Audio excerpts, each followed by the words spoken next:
You wake up already failing the standard.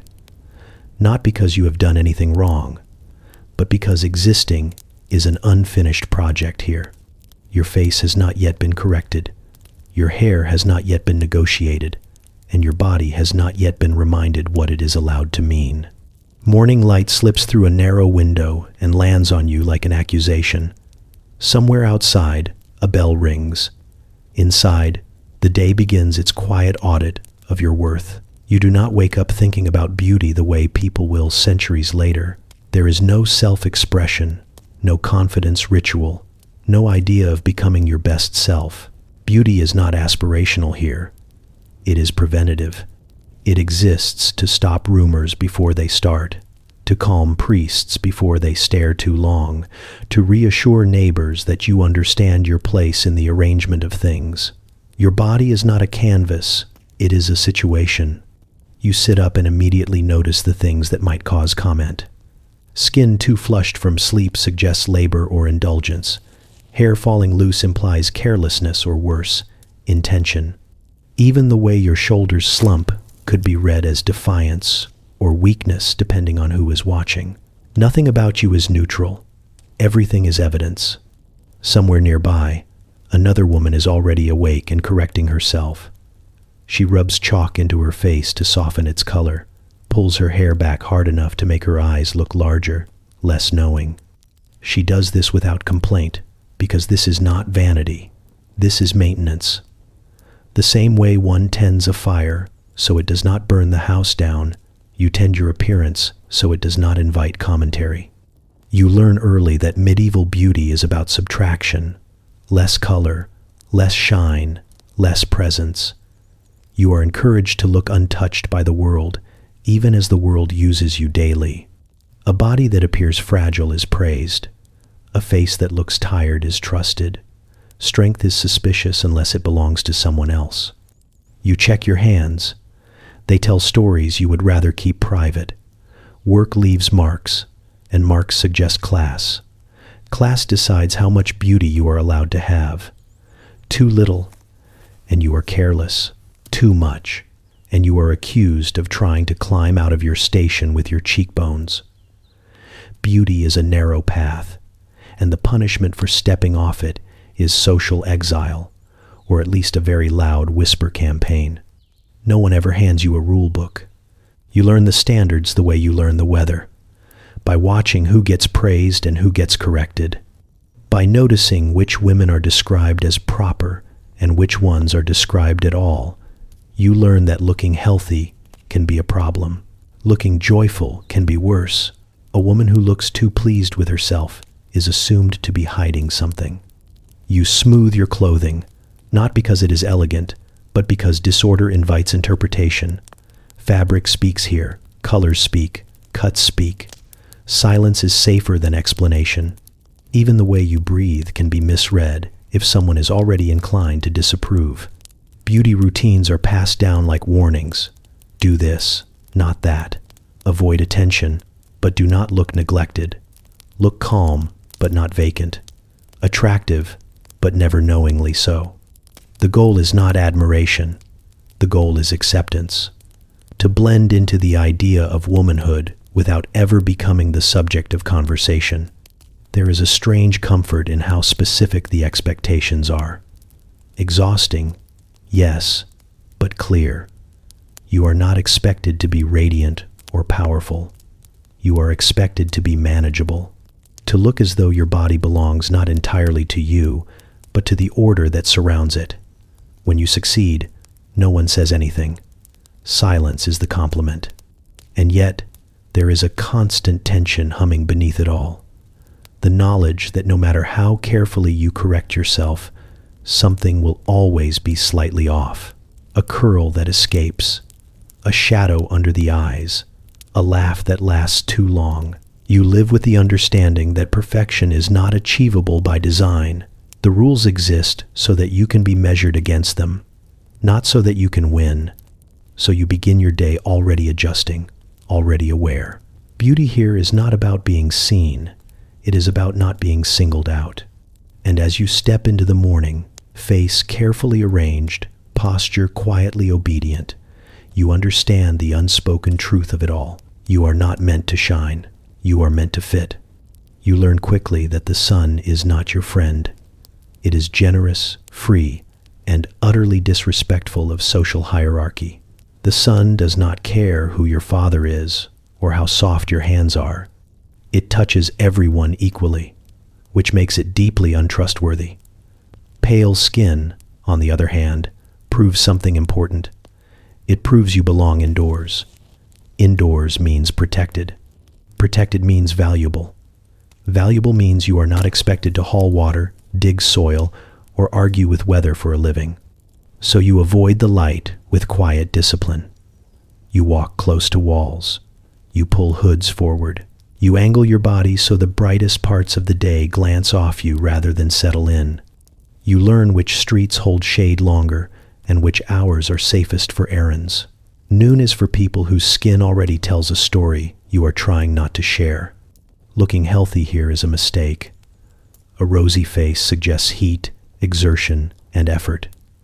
Effort implies labor. Labor implies lower status. It does not matter if the flush comes from laughter, sleep, or joy. The assumption is the same. You have been outside too long, and outside is where value goes to erode. Weakness, however, is admirable when performed correctly. A delicate complexion suggests refinement. Faintness is mistaken for gentility. A woman who looks as though she might wilt in strong wind is assumed to be well cared for because someone must be keeping her that way. Pale skin is not just aesthetic, it is a receipt. You notice how compliments work. No one says you look beautiful outright. That would imply desire, and desire is dangerous. Instead, they say you look soft, fragile, fair. Words that imply distance from effort and proximity to protection. No one congratulates you for endurance. Endurance belongs to people whose bodies are tools, not symbols. So you begin the daily rituals. Powders ground from chalk or bone dust, smoothed carefully across cheeks and forehead. Vinegar dabbed lightly to strip away color.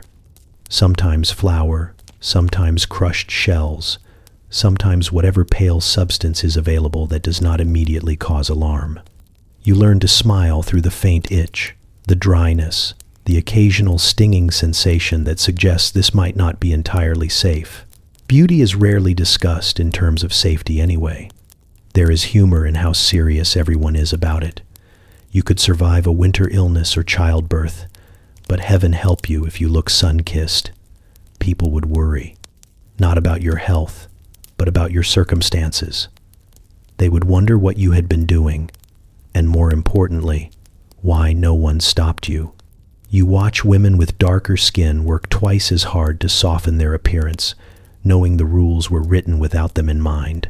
You watch others fail completely and stop trying, letting their color announce their reality before they ever speak. The hierarchy is visible from across the market. Shade is currency. There are moments when you feel absurd, standing inside on a warm day while life hums just beyond the threshold, hearing laughter, animals, the rhythm of real work, while you sit carefully still, preserving a look that says you are exempt from all of it. Pale skin is quiet propaganda. It tells a story of leisure, whether or not leisure exists. And yet, you comply, because non-compliance is louder than you can afford. A woman who rejects these rules is not seen as bold. She is seen as careless, or worse, intentional. Intention invites questions. Questions invite scrutiny. Scrutiny rarely ends kindly. There is an unspoken competition to look untouched by the world. Not clean, exactly. Cleanliness is optional, but untouched, as though your body has been kept somewhere safe, wrapped away from friction, sunlight, and consequence, as though life has happened around you, not to you. You hear sermons that praise modesty and restraint, and somehow pale skin becomes part of moral character. Light equals virtue, dark equals suspicion. No one says this directly, which makes it more powerful. It lives in glances and approvals, in who is invited inside and who remains in the yard. You learn to read your reflection not as yourself, but as evidence. Is this face convincing? Does it suggest safety, dependency, worth? Or does it hint at movement, resilience, and the frightening idea that you might survive on your own? By the end of the day, when the light fades and the danger passes, you feel a strange relief, not because the standard has changed, but because the sun has stopped testing you. You have made it through another cycle without revealing too much of yourself. And tomorrow, you will do it again, celebrating paleness, not because it is beautiful, but because it is believed. Your hair is never just hair. It is a statement you did not draft, but are required to sign every morning. Before you speak, before you move, before you even make eye contact, your hair has already introduced you. It has announced whether you are respectable, available, married, or mourning, or about to be discussed at length by people who claim concern. You learn early that loose hair is loud. It spills, it shines, it suggests movement and appetite and ideas. Hair worn freely is associated with girls, with saints in paintings, and with women no one plans to trust. So you tame it. You part it carefully. You pull it back. You smooth it down until it behaves like it understands the rules. A woman with disciplined hair is assumed to have disciplined thoughts. Covering it is safer. A veil, a hood, a wimple, anything that says you are not advertising what grows naturally. Covered hair signals obedience, humility, and the comforting suggestion that you belong to someone or something larger than yourself. It also saves you time, because if no one can see your hair, no one can accuse it of meaning the wrong thing. Plucking is where things become delicate. You remove strands not for comfort, but for implication. A higher forehead suggests refinement, contemplation, proximity to holiness. You pluck patiently, even when your eyes water, because a thoughtful expression is fashionable and hairlines are negotiable. Too much hair suggests wildness. Too little suggests illness. You aim for the narrow corridor between. Braiding is its own language. Tight braids signal control and readiness. Loose braids imply softness, perhaps youth. Complex braids suggest leisure and skilled hands nearby, which implies status. You learn these dialects without ever naming them. You just know when someone's braids feel appropriate and when they feel like a provocation. Married women mark themselves clearly. Hair up, bound, contained. The message is simple. This is not for you. Unmarried women are expected to show a little more, but not enough to look ambitious. Widows darken everything, including their hair, as though grief has a uniform and hair must comply. Religious spaces bring their own rules. Hair must disappear entirely, tucked away like a thought best kept private. Beauty in these settings is supposed to look accidental, even while requiring enormous effort. The goal is to appear untouched by vanity while actively rearranging yourself to meet the expectation of humility. And then there are the consequences. A woman whose hair escapes too often is said to be careless. One who styles it too finely is accused of vanity. One who refuses entirely becomes suspicious. Hair becomes evidence in trials that never reach a courtroom. People decide things about you based on how many pins you use. There is humor in the sheer confidence with which others read your scalp. A curl near the cheek inspires commentary. A braid worn differently suggests a mood. Someone will swear they know your intentions because your part shifted slightly to the left. You want to ask how much prophecy fits in a hairstyle, but questions are rarely welcome. Sometimes you envy men. Their hair may signal rank or fashion, but rarely morality. They can age into authority while their hair thins or grays without explanation. Yours must always explain itself. Every strand must account for its presence. There are days when you enjoy the ritual, the quiet focus, the sense of control in a world that offers little. Hair is one of the few things you are allowed to touch and shape, even if the shape is prescribed. There is comfort in repetition, in knowing that if your hair looks correct, at least one part of the day will go smoothly. But you are always aware that this is not self-expression. It is compliance made decorative. Hair is politics disguised as fashion, and you are fluent whether you want to be or not. You finish arranging it, pinning the last section into place. The mirror shows someone acceptable, not remarkable, not alarming, someone whose hair will not start a conversation, and that, more than beauty, is the victory. You begin to notice that foreheads are getting larger. Not naturally larger, not in the way time does things, but deliberately, carefully, painfully. A quiet expansion upward that no one officially explains, but everyone participates in. Somewhere along the way, someone decided that the ideal face required more blank space for virtue to rest comfortably. And now you are expected to help make room. Hairlines are no longer fixed boundaries. They are negotiations. You stand in front of a dull mirror and assess how much thinking your face appears to be doing. Too much hair too low suggests activity. Activity suggests opinions. Opinions suggest trouble. The solution is simple and widely accepted. Remove the hair until the face looks calm, smooth, and faintly vacant. So, you pluck, slowly, methodically, one hair at a time, because haste leaves evidence.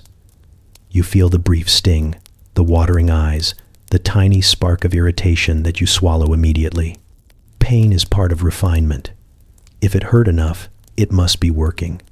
A higher forehead implies purity, contemplation, and distance from manual thought. It says you are not burdened by complexity, that your mind is a peaceful room, not cluttered with ideas. Intelligence, after all, is not the point. Being agreeable is, you notice the portraits. Noble women, gazing serenely into nothing, foreheads stretching upward like the opening lines of a very quiet book no one intends to read. Their expressions are calm, passive, and slightly distant, as though they are listening to someone else think. This is the look you are meant to echo, thoughtful without thoughts. There is a strange irony in how much thinking goes into looking as though you do not think. You angle tweezers. You consider symmetry. You debate whether another row of hair would tip the balance from refined to alarming. Somewhere nearby, someone will say she has a very good head for obedience, and it will be meant as praise. The disappearing forehead trend spreads because it is efficient. It solves several problems at once. It softens the face. It signals devotion. It subtly discourages conversation. A woman with a high, smooth forehead looks as though she has already agreed with you, or at least will not argue. You hear whispers that a low hairline suggests stubbornness, that women with too much hair near their brows are prone to questioning sermons, household decisions, and fate itself. No one cites evidence. Evidence is unnecessary. The idea feels right to the people who benefit from it. You comply because non-compliance has consequences, because hair grows back, and so the correction must be constant, because everyone else is doing it, and difference draws attention faster than beauty ever could. You watch older women who have plucked for years, their hairlines permanently altered, their expressions fixed into something smooth and unreadable. They are admired for their composure. No one asks how they feel about it. There are moments of quiet absurdity. You catch yourself calculating how much forehead is too much. At what point do you look holy versus ill? At what point does your face suggest contemplation versus confusion? The line is thin, and crossing it invites commentary from people who have never touched tweezers in their lives. Men occasionally praise the look without understanding it. They say it looks noble, serene, clean. They do not realize that serenity has been extracted one hair at a time. That cleanliness required inflammation. That nobility came from removing anything that suggested independent thought. You wonder briefly what would happen if you stopped. If you let your hair grow where it naturally wants to be, the answer arrives quickly and without imagination. people would notice. They would comment. They would assume something about your character that you would then spend months disproving. It is easier to pluck. So you raise your hairline and lower expectations in the same motion. You smooth the skin where hair once lived and feel the faint tenderness beneath your fingers. You tell yourself this is refinement. You tell yourself this is fashion. And somewhere deep beneath the smoothness, beneath the carefully emptied space, a thought flickers and then goes quiet, which, you remind yourself, is exactly the idea. Your eyebrows are considered far too expressive for their own good. They move when you think, which is already risky, and they announce feelings before you have decided whether those feelings are allowed. An arched brow suggests skepticism. A lowered one hints at judgment. Even surprise can look like defiance if someone important is already in a bad mood, so the safest expression is none at all. You learn that eyebrows are not meant to communicate. They are meant to disappear. Thick brows imply character, and character implies opinions. Opinions lead to conversations, and conversations lead to someone deciding you are difficult. This is not a chain you wish to start, so you thin them carefully, hair by hair, until they resemble faint punctuation marks rather than sentences. The goal is to look permanently agreeable, as though nothing has ever challenged you enough to react. Some women remove them entirely. This is considered bold, devout, or deeply committed to not being misinterpreted. An eyebrowless face reads as calm, in the same way a locked door reads as peaceful. Nothing gets in, nothing comes out. You are not sure who started this, but you suspect it was someone who got tired of being told her face looked questioning. Others redraw them afterward, softly, badly, and often unevenly. Charcoal, soot, crushed herbs, whatever will leave a shadow without inviting attention. The irony is never acknowledged. You erase your natural expression only to replace it with a symbolic one that everyone pretends is less dangerous. A drawn brow is acceptable because it is deliberate and contained. A real one might move. You become acutely aware of your face in conversation.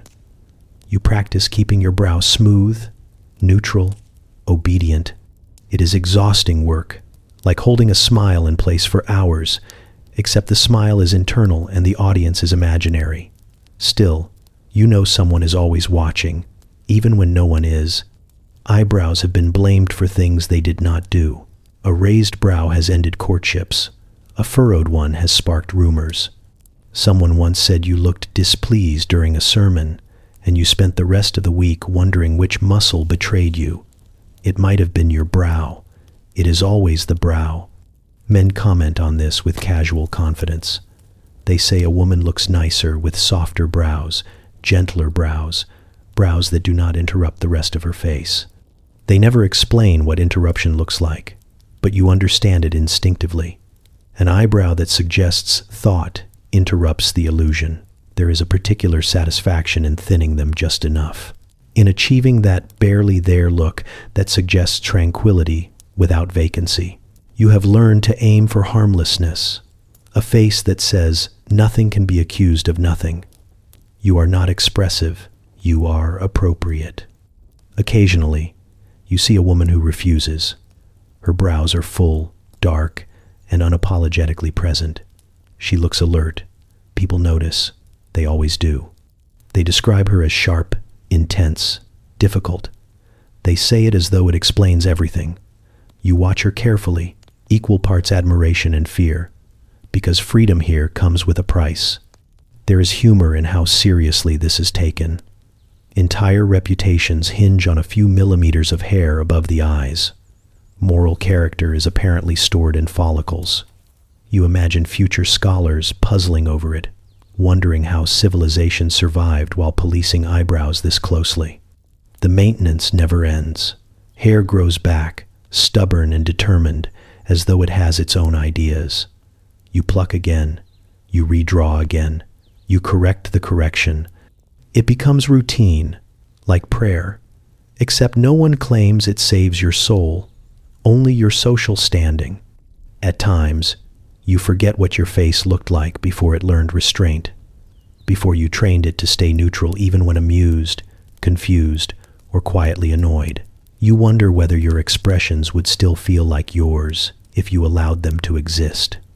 But then you catch your reflection, brows softened into compliance, eyes calm and unreadable, and you feel the small relief of safety.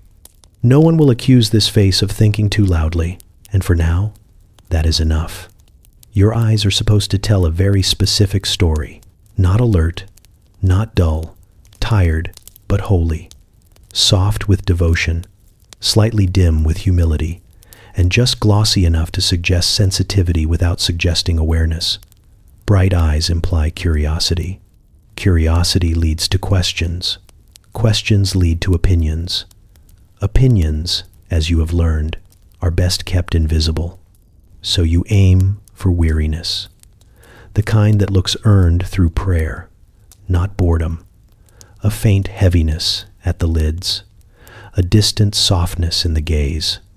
You want to look as though you have seen the world and found it acceptable enough not to investigate further. There are tricks, of course. There are always tricks. Smoke from hearth fires helps. Long evenings in low light do wonders. A little irritation goes a long way. Reddening at the rims suggests feeling, depth, a soul touched by something larger than itself. It also suggests obedience, because no one suspects the tired. Then there is belladonna, the plant with the charming name and the absolutely unserious consequences. Deadly nightshade, dressed up as refinement. Someone discovered that a drop in the eye dilates the pupils, creating that wide, liquid look poets cannot shut up about. Suddenly your eyes appear luminous, vulnerable, almost devotional. You look open. You look receptive. You look like a painting. You also look like someone flirting gently with the edge of vision. The drop stings, always. A sharp reminder that beauty is rarely passive. Your sight blurs slightly, which is interpreted as softness. Light becomes overwhelming, which encourages you to keep your gaze lowered. This is praised as modesty. No one asks why you are squinting. The humor of it is hard to ignore, even as you blink carefully and try not to rub. The ideal woman sees less, literally. Reduced vision becomes a virtue. A woman who cannot focus too sharply is assumed to be focused on the correct things. Faith, duty, everyone else's needs. You learn to love the compliments that follow. Your eyes look gentle today. You seem so serene. There is something pure about your expression. Pure here means unchallenging. It means you look as though you would listen rather than argue, as though your thoughts arrive pre-softened. Irritation becomes part of the routine. Redness is managed, not eliminated. Too much looks unhealthy. Too little looks sharp. You aim for that perfect middle ground where discomfort reads as depth. Sometimes you add a little salt water. Sometimes smoke does the work for you. Sometimes the world itself helps because it is exhausting and your eyes respond accordingly. You watch others overdo it. Their pupils too wide, their gaze unfocused to the point of alarm. People whisper about them. Not about the danger, but about the impropriety. There is something unsettling about a woman whose eyes look too open, too receptive, too much like she might see something. Men comment in ways that feel flattering until you think about them. They say you look dreamy. They say your eyes are captivating. They say they could get lost in them. No one asks whether you want to be found. The church has opinions too, though it never names the plant. Eyes should reflect inner purity, clear but not sharp, calm but not curious. It is understood that a woman who sees too clearly might notice things better left unnoticed. Over time, you grow used to the mild blur. You move carefully. You memorize rooms. You trust others to guide you when the light gets harsh. This dependence is quietly encouraged. A woman who needs help is considered virtuous.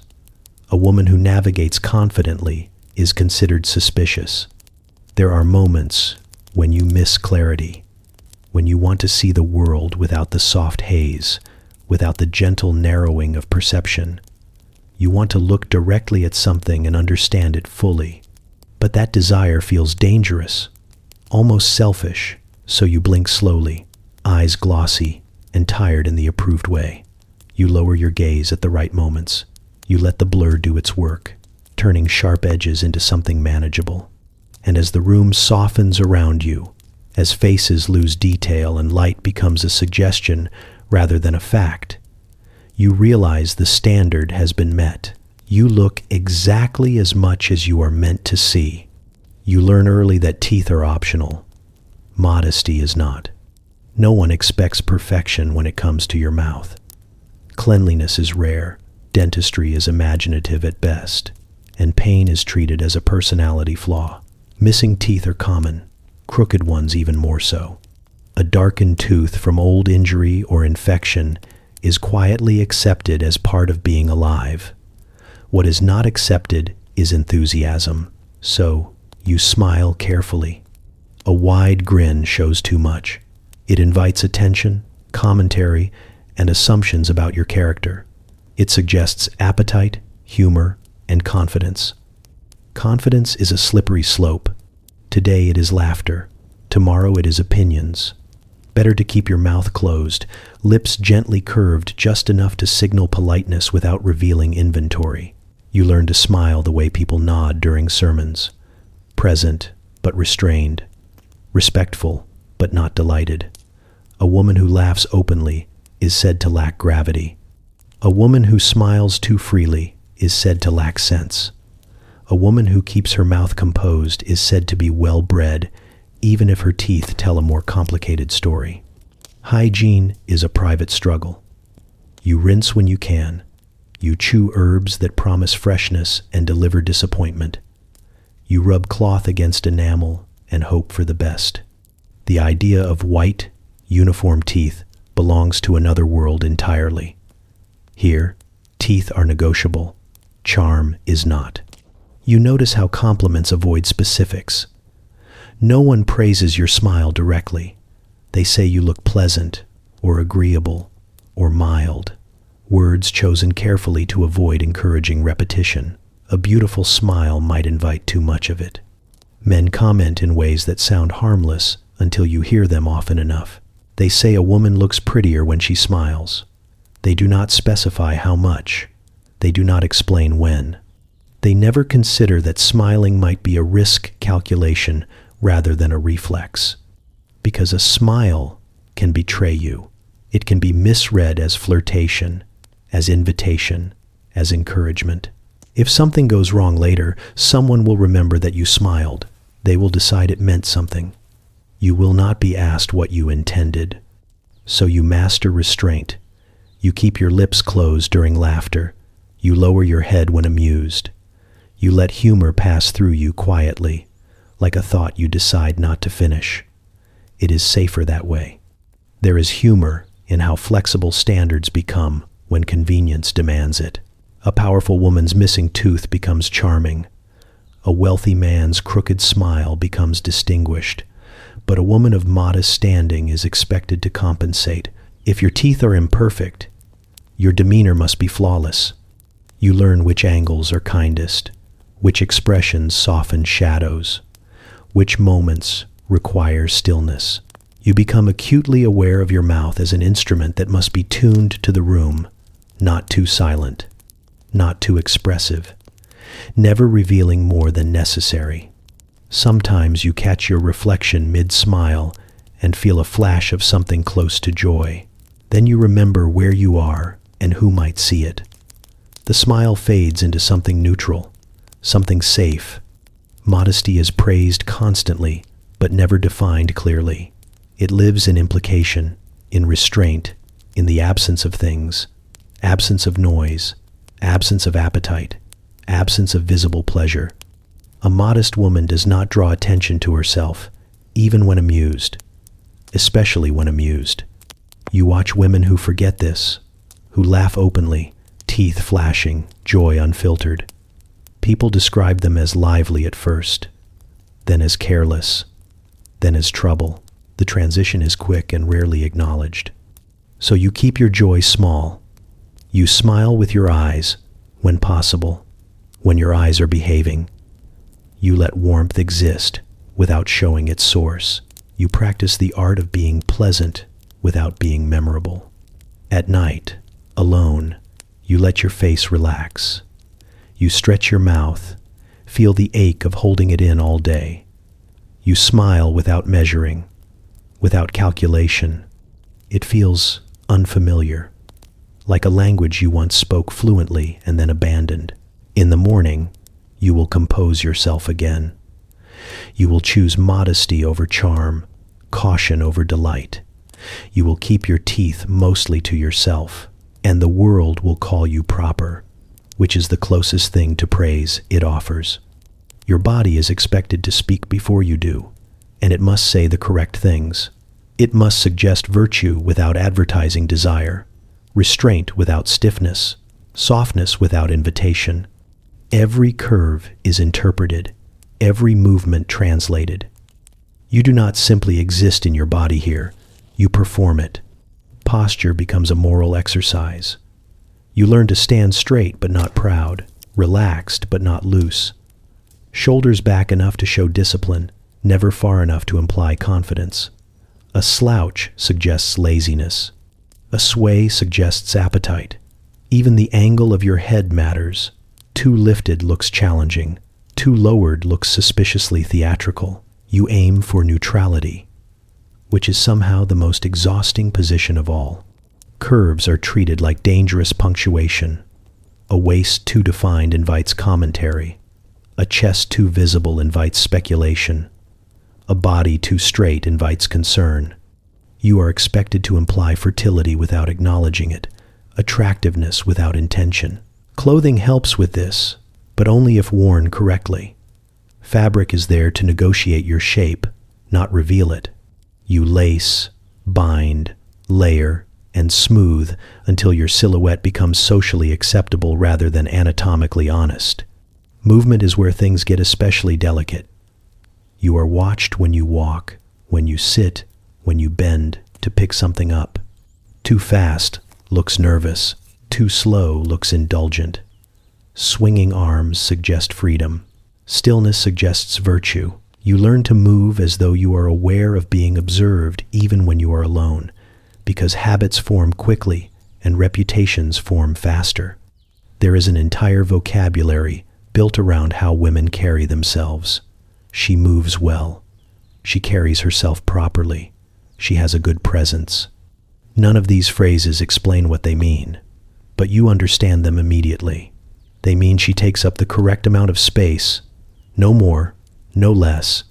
Men rarely notice this effort directly.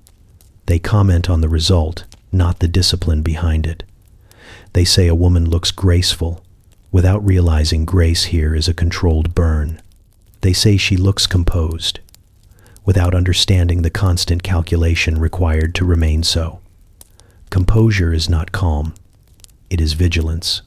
You watch girls being corrected early. A hand pressed gently between shoulder blades, a murmured reminder to sit properly, a sharp look when laughter gets too physical. The lesson is absorbed quickly. Your body is not just yours. It is a public text, and errors are noted. There is humor in the contradictions. You are expected to look fertile, but never eager. Strong enough to work, but delicate enough to need protection. Healthy enough to bear children, but frail enough to appear dependent. The ideal body exists in theory, not reality, and yet everyone insists it can be achieved with enough discipline. Clothing restricts you just enough to help. Stays remind you not to collapse. Layers discourage spontaneous movement. Weight keeps you grounded. These are described as fashion choices, but they function more like boundaries. They keep your body from saying anything unexpected. You become aware of how often you hold yourself in. Breath shallow, steps measured, gestures restrained. Even joy is tempered physically. You clap softly. You laugh behind your hand. You do not throw your head back. That would be too much. There are moments when you forget and move freely. A turn too quick, a laugh too full, a stretch without permission. The correction is immediate, sometimes subtle, sometimes not. A glance, a cough, a comment about propriety. You pull yourself back into place like a garment that slipped.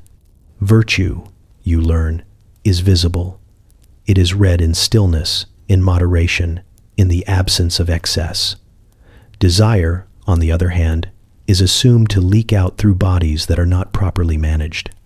If someone decides you look inviting, the fault is not theirs for looking. It is yours for implying. This knowledge settles into your muscles. You hold yourself the way others expect, long before they have to say anything. It becomes instinct, habit, second nature. The body learns faster than the mind. At night, alone, you let yourself move differently. You stretch, you roll your shoulders, you breathe deeply. It feels almost indulgent, this unmonitored motion, like speaking freely in a language you are usually forbidden to use. In public again, you compose yourself. Spine aligned, steps measured, hands still. Your body says what it is supposed to say, and that silence, perfected over time, is mistaken for virtue. You learn quickly that clothing here is not decoration, it is documentation. Every layer, color, and cut functions like a signature you did not choose but are legally bound to honor. You put on your clothes, knowing they will be read more carefully than anything you say. Fabric speaks. Sometimes it testifies against you. Sumptuary laws hover over your wardrobe like an invisible tailor with a ledger. These rules decide who may wear silk, who may touch velvet, who must settle for wool that scratches like moral judgment. They regulate sleeves, trims, dyes, and even how much fabric you are allowed to gather at once. Excess cloth suggests excess ambition, and ambition in the wrong body is a crime. You dress with caution, not because you are indecisive, but because every choice carries risk. Too plain, and you invite pity. Too fine, and you invite accusation.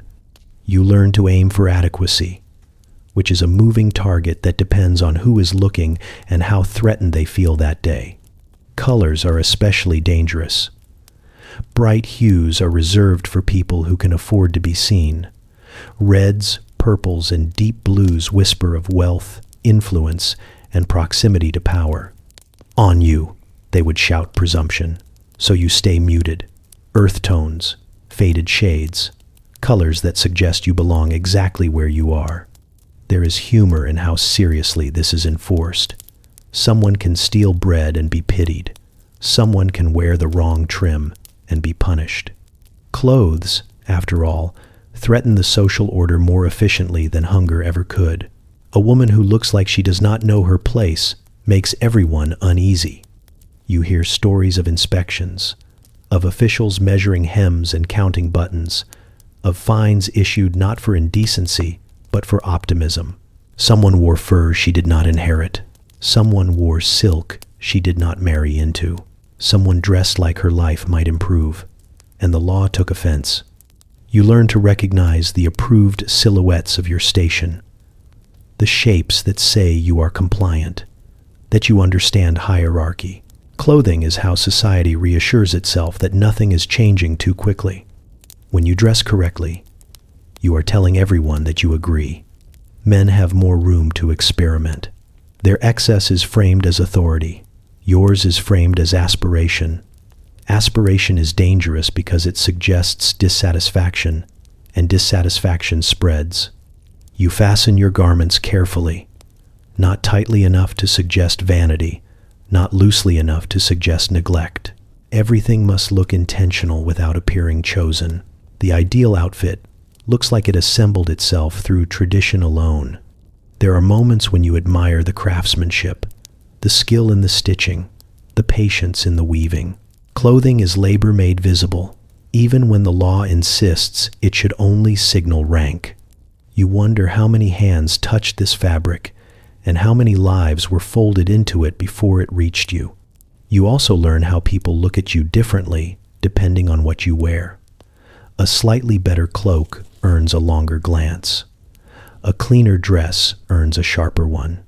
People assess, compare, and adjust their behavior accordingly. Clothing does not just describe you, it instructs others how to treat you. Breaking the rules is tempting, not because you want luxury, but because you want possibility.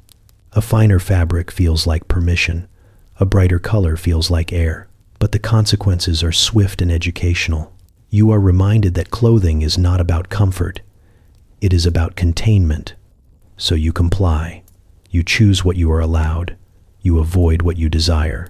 You become fluent in the language of restraint. Your wardrobe becomes a map of limits, and you navigate it expertly. There is a particular cruelty in how ambition is punished when it appears as beauty. A man can dream openly. A woman must disguise hope as humility. If your clothes suggest you might want more, the law corrects you. At the end of the day, you remove your garments and feel the quiet relief of being unclassified for a moment. Fabric falls away. Rank loosens its grip. You are just a body again, unregulated and unread. In the morning, you will dress once more. You will sign yourself back into the system, one layer at a time. Because here, clothing is not just what you wear, it is what you are permitted to be. You learn that shaping the body does not begin with the invention of the corset. It begins earlier, quieter, and with much less apology. Long before fashion admits it is doing harm, it insists it is helping, supporting, improving, teaching the body to behave. You lace before laces have a name. You bind before anyone calls it structure. Soft stays, tightly fitted bodices, bands of cloth pulled snug beneath dresses, all designed to remind your torso where it is allowed to be. Nothing dramatic, nothing theatrical. Just enough pressure to guide you back into the correct outline whenever you drift. The explanation is always gentle. This will help your posture. This will make your figure tidy. This will prevent slouching, excess movement, or the appearance of laziness. No one says control out loud. No one has to. You learn how to breathe shallowly without noticing. Deep breaths push against the fabric, and pushing suggests resistance. Resistance invites questions. So you inhale carefully, expanding only where permitted. Your lungs adjust. Your ribs learn the boundary. The sensation is constant, but rarely discussed. A steady compression around the middle, like a firm hand that never quite lets go. At first it feels strange, then it feels normal, then it feels necessary. When you remove the bindings at night, your body feels uncontained, almost suspiciously free, as though it might do something inappropriate without supervision. This shaping is framed as preparation for marriage, for motherhood, for dignity. A well-supported body is said to move correctly, sit correctly, carry itself with virtue. There is an unspoken belief that if your torso is held in place, the rest of you will follow. You notice how early it starts. Girls are gently trained into it, long before their bodies need shaping. The lesson is not about curves yet. It is about obedience, about learning to accept pressure as guidance rather than constraint. The humor, if you allow yourself to see it, lies in the contradiction. You are told this structure will make you comfortable while it steadily reduces your range of motion. You are told it improves health while bruising appears in places no one is meant to see. You are told it is natural, even as your body quietly disagrees. Pain is minimized through language. Discomfort becomes adjustment. Shortness of breath becomes delicacy. Fatigue becomes grace. If you feel faint, it is said to suit you. If you feel strong, it is said to be unbecoming. Men comment approvingly on the results. They say a woman looks put together, well-shaped, proper. They do not consider the effort required to maintain that shape, nor the hours spent learning how to bend, sit, and stand without breaking the illusion. You learn to eat carefully. Large meals are impractical. Hunger is easier to manage than pressure. Besides, Restraint is admired. Appetite is another thing that must be controlled, compressed into something socially acceptable. There are women who resist, quietly. They loosen their bindings a little. They choose softer fabrics. They prioritize breath over silhouette when no one is watching. These acts are small and rarely discussed, but they feel radical in the body. A deeper inhale, a fuller stretch, a reminder that ribs are meant to move. Still, the expectation remains. A contained body is a trustworthy body. A woman who holds herself tightly is assumed to hold everything else tightly too. Her thoughts, her emotions, her desires. Control in one area is believed to guarantee control everywhere. You hear warnings about excess. Too much compression can be dangerous, they say, while continuing to insist on compression nonetheless. The problem is never the practice itself, only how enthusiastically someone participates. Harm is framed as misuse rather than inevitability. Over time, your body adapts. Muscles soften where they are no longer needed. Others work harder to compensate. Your posture becomes automatic. Your movements become economical. You stop noticing the pressure unless it changes. And that is perhaps the point. One evening, unlaced and alone, you stretch fully without thinking. Your breath expands your chest and belly freely. Your spine curves, then lengthens. It feels unfamiliar and slightly alarming, like speaking too loudly in a quiet room. You pause, then continue. Just for a moment. In the morning, you lace again. You bind again. You compress yourself back into the approved outline. Fashion will one day name this harm and sell it more honestly, but for now it insists it is guidance, and you have learned to listen. You do not call it makeup. That would imply choice, pleasure, or artistry. What you apply comes from the kitchen, the garden, and the cupboard, where questionable substances live quietly until someone decides they are beauty. Refinement here smells faintly of vinegar and optimism. You begin with chalk, scraped, crushed, softened into a pale dust that promises to correct your face back into social acceptability. You smooth it across your skin carefully, aware that too much looks theatrical and too little looks like effort.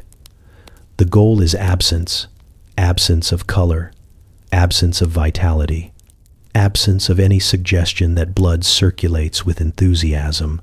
Vinegar follows, a light dab to strip away whatever warmth survived the chalk. It stings just enough to feel effective. The sting is reassuring. If it hurts, it must be working.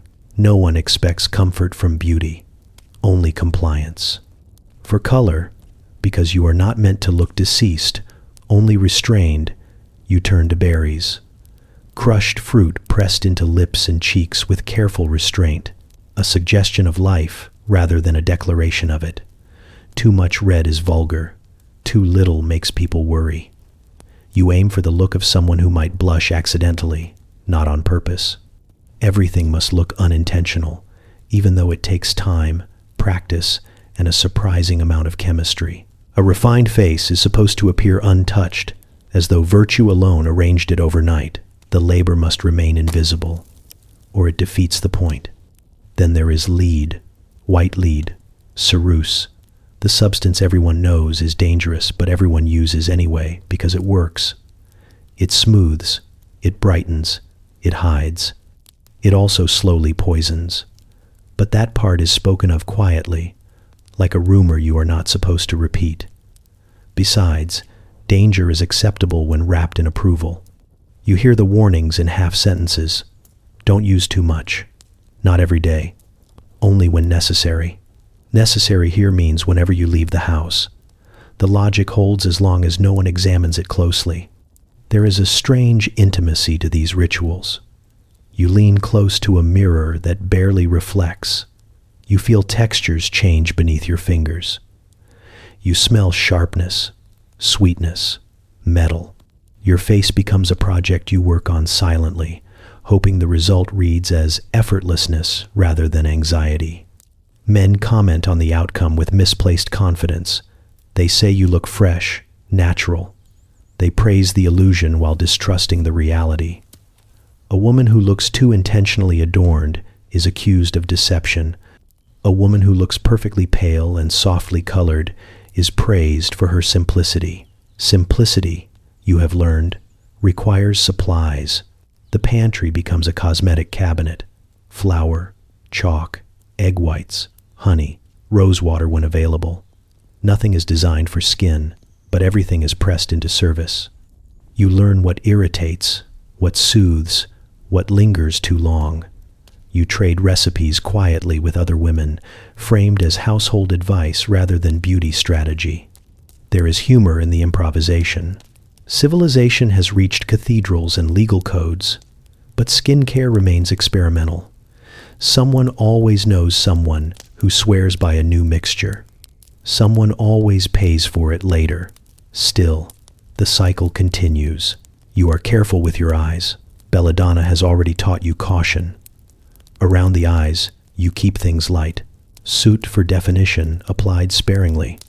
Enough to suggest depth, not enough to look intentional. Everything must appear as though it simply happened. The goal is not to enhance. Enhancement implies ambition. The goal is to correct, to bring your face back into alignment with what is expected. Makeup is not expression. It is maintenance. At the end of the process, you examine the result. Pale, calm, softly colored. Nothing about this face demands attention. That is the highest praise available. You wash your hands and notice faint stains that do not quite come out. Evidence of the process clings even when the illusion succeeds. You scrub a little harder, aware that some traces remain no matter what you do. Over time, your skin changes. It dries, it cracks, it reacts. You adjust formulas, add oils, remove acids. It becomes an ongoing negotiation between appearance and endurance. At night, when you remove the layers, your face feels strange, bare, reactive, almost unfamiliar. You touch it gently, noticing textures no one else sees. This is the version of you that never leaves the room. In the morning, you return to the pantry. You gather your chalk, your berries, your dangerous little jars. You apply them with practiced care and call it refinement, because here, beauty is not about pleasure. It is about control, disguised as routine. You learn quickly that scent arrives before you do. Long before anyone sees your face or evaluates your posture, they decide things based on the air that follows you into a room. Beauty can be negotiated. Smell cannot. It is immediate, honest, and deeply unfair. Bathing, you are told, is risky. Too much water weakens the body, opens pores, invites illness. Warm baths are especially suspicious, associated with indulgence, laziness, or moral softness. Cleanliness exists, but only in moderation, and usually in parts: hands, face, occasionally feet. The rest of you is expected to endure, so you manage odor instead of eliminating it. You mask reality with strategy. Herbs become your allies. Rosemary tucked into clothing, lavender sewn into small pouches and hidden in sleeves, sage burned in corners of rooms so the scent clings faintly to fabric. You learn which plants suggest freshness and which suggest desperation. Too strong is worse than too weak. Overcorrection invites questions. Smoke does a lot of work. Hearth smoke settles into everything, and that is not entirely a problem. It covers other smells, blurs their edges. A woman who smells faintly of smoke smells like a household, not a body. That is safer. A domestic scent reassures people that you belong indoors, near work that does not involve dirt. You also rely on hope. Hope that today is cool enough. Hope that you do not sweat noticeably. Hope that no one stands too close. Hope that whatever you did yesterday has faded enough to pass as neutral. There is humor in how openly this is ignored. Everyone knows bodies smell. Everyone pretends they do not. A delicate fiction is maintained where scent is treated as a moral indicator rather than a biological one. A woman who smells pleasant is considered disciplined. A woman who smells like effort is considered suspect. Perfumes exist, but they are expensive and risky. Heavy fragrance suggests luxury or seduction, neither of which you are meant to advertise. Light fragrance suggests refinement, but only if applied sparingly and with plausible deniability. You want people to think you naturally smell acceptable. You learn to freshen clothes instead of skin, airing garments outside, hanging them near herbs, letting smoke drift through folds. Fabric holds scent longer and receives less scrutiny. Bodies are harder to manage and more closely judged. Men rarely worry about this in the same way. Their smells are framed as earthy, strong, or inevitable. Yours must be minimized, disguised, or spiritualized. A woman who smells too much like a body is said to lack discipline. A woman who smells like flowers is said to be trying. So you aim for the middle, the faint suggestion of cleanliness without evidence of effort. You want to smell like nothing happened today. You notice how often scent is mentioned in criticism. She has an odor. She smells off. She carries something unpleasant, rarely specific, always damning. Smell becomes shorthand for judgment that no one has to justify. There are rituals built around this. Washing linens when possible, changing underlayers more often than outer garments, using vinegar water on cloth, not skin, hanging clothes near fires. You become inventive, resourceful, quietly obsessive. The irony is that bathing does happen. Rivers, streams, rain, but never too openly, never too often. Privacy matters. Excess is frowned upon. A woman who bathes too frequently is assumed to be preoccupied with her body. Preoccupation implies vanity. Vanity implies moral weakness. You learn to tolerate yourself, to accept the body as something to be managed rather than erased. You become skilled at disguising reality just enough to pass inspection. There are days when the effort fails, heat wins, work lingers, anxiety makes everything worse. You sense it before anyone says anything. A tightening in the chest, a sudden awareness of proximity. You step back. You adjust. You hope. Sometimes it is enough. At night, when you are alone, you notice your own scent without judgment. It is human. It is familiar. It tells a story no one else is allowed to hear. In those moments, it feels almost comforting, this proof of being alive. In the morning, you prepare again, herbs tucked away, smoke drifting through rooms, clothes aired carefully. You step out carrying a cloud of intention, because here, smell matters more than beauty. And survival often depends on what people think you leave behind. You learn quickly that virginity is not a state so much as a performance, and like all performances, it has a costume, a posture, and a lighting preference. It must be visible, legible at a distance, and reassuring to people who are deeply invested in not knowing the details. Reality is irrelevant. Appearance is everything. Innocence has a look, and you are expected to wear it convincingly. It begins with your eyes. They should be lowered often, but not constantly, or you appear sullen. When you do look up, it should seem accidental, as though curiosity surprised you despite your better judgment. Holding a gaze too long suggests confidence. Confidence suggests experience. Experience raises questions no one wants answered out loud. Your face must remain calm, almost blank, as if complex thoughts have not yet arrived. Expressions are dangerous. Laughter must be modest. Smiles brief. Anything too animated suggests familiarity with pleasure, and pleasure is suspicious when attached to women who are meant to be untouched. Your body joins the act. Movements are contained, gestures small. You take up less space than you need, folding yourself inward as though the world might be overwhelming.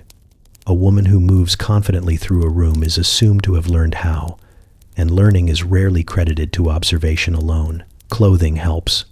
Loose layers that obscure shape, necklines that suggest modesty without appearing deliberately severe, fabrics that soften the outline of your body as if even it has not fully decided what it is yet.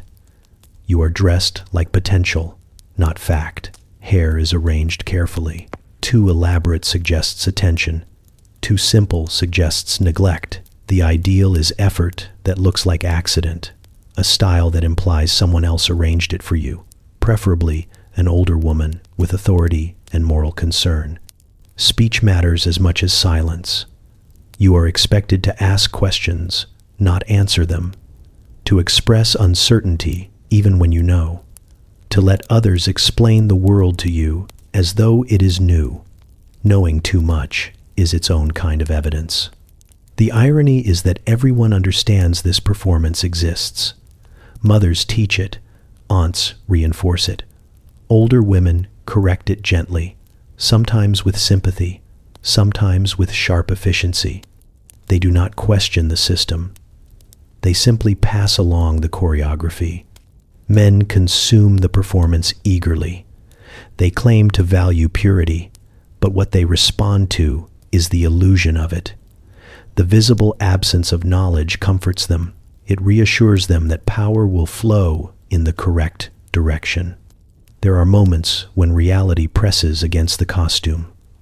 A memory surfaces. A thought arrives uninvited. Your body reacts before your face can stop it. You learn to smooth these moments quickly, to reset your expression, to step back into character before anyone notices the seam. You notice how fragile the illusion is, how dependent it is on constant vigilance. One wrong laugh, one confident step, one knowing glance, and the narrative shifts. Innocence, once questioned, cannot be defended without making things worse. The cruelty lies in how little the truth matters. A woman who has lived carefully can be dismissed for looking wrong. A woman with experience can pass undetected if she performs correctly. The standard is not moral, it is visual. There is dark humor in the obsession. A society convinced that virtue resides in posture and facial expression spends extraordinary energy ignoring reality. Complex human lives are reduced to surface cues that can be rehearsed and faked. You become good at it, not because you believe in it, but because the cost of failure is too high. Reputation sticks. Rumors travel faster than facts. Once labeled, you do not get to explain. So you perform. You soften your voice. You hesitate when you could speak. You let others assume what comforts them. You become a mirror reflecting expectations back at the world. Sometimes, alone, you drop the act. Your face relaxes. Your posture shifts. You move freely, inhabiting your body without translation. It feels different, heavier and lighter at the same time, like standing without armor. Those moments are brief. When you step back into public, the costume returns.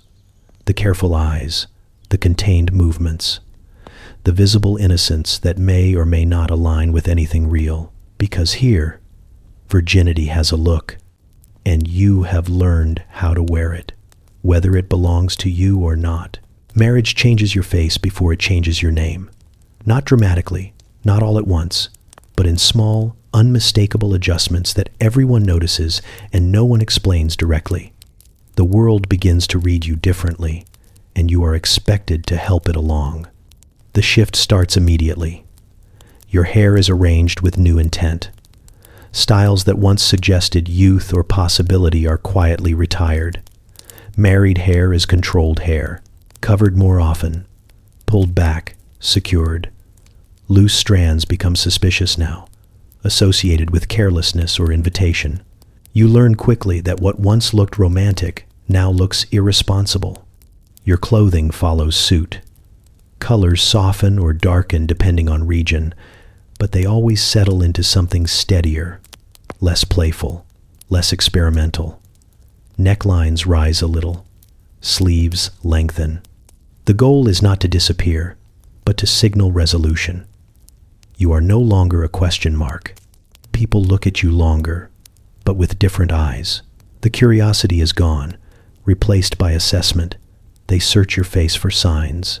Is it working? Are you content? Are you fertile? Are you obedient? Marriage turns your appearance into a public report.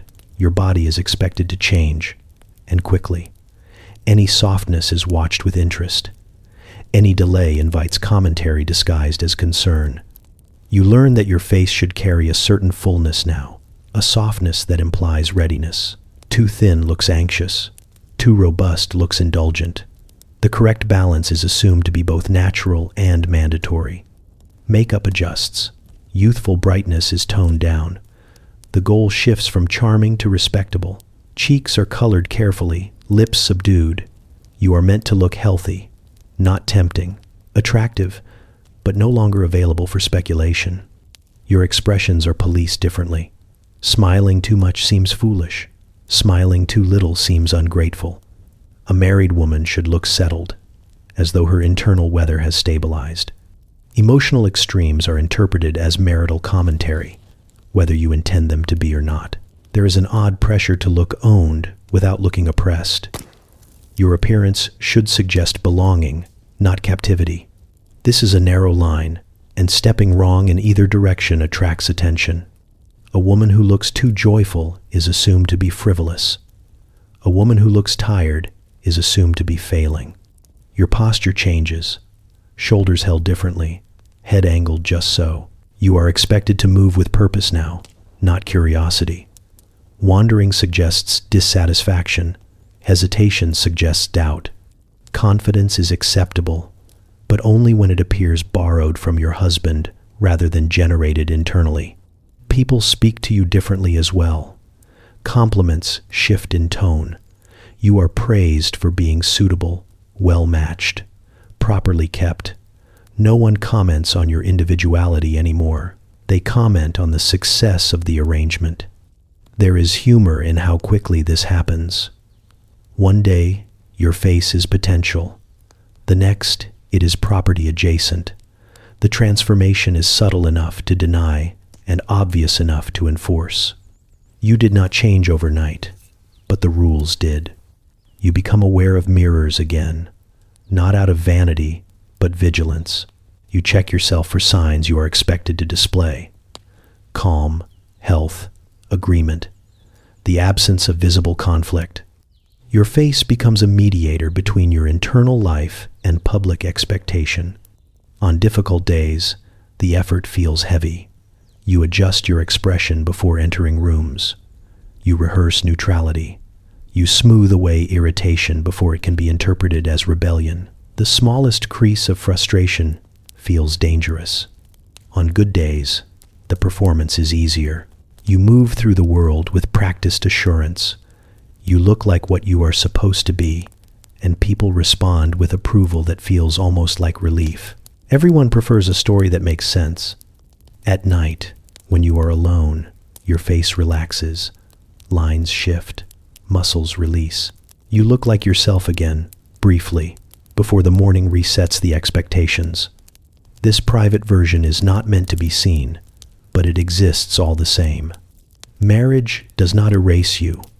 It edits you, crops certain features, highlights others, adjusts the framing so the audience reads the correct message without asking uncomfortable questions.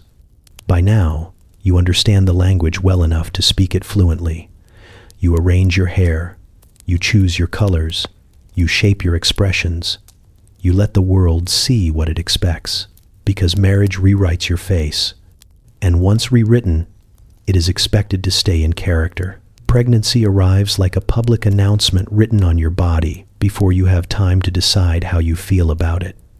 Suddenly, you are visible in a very specific way, not as yourself, not even as a wife, but as a process in motion.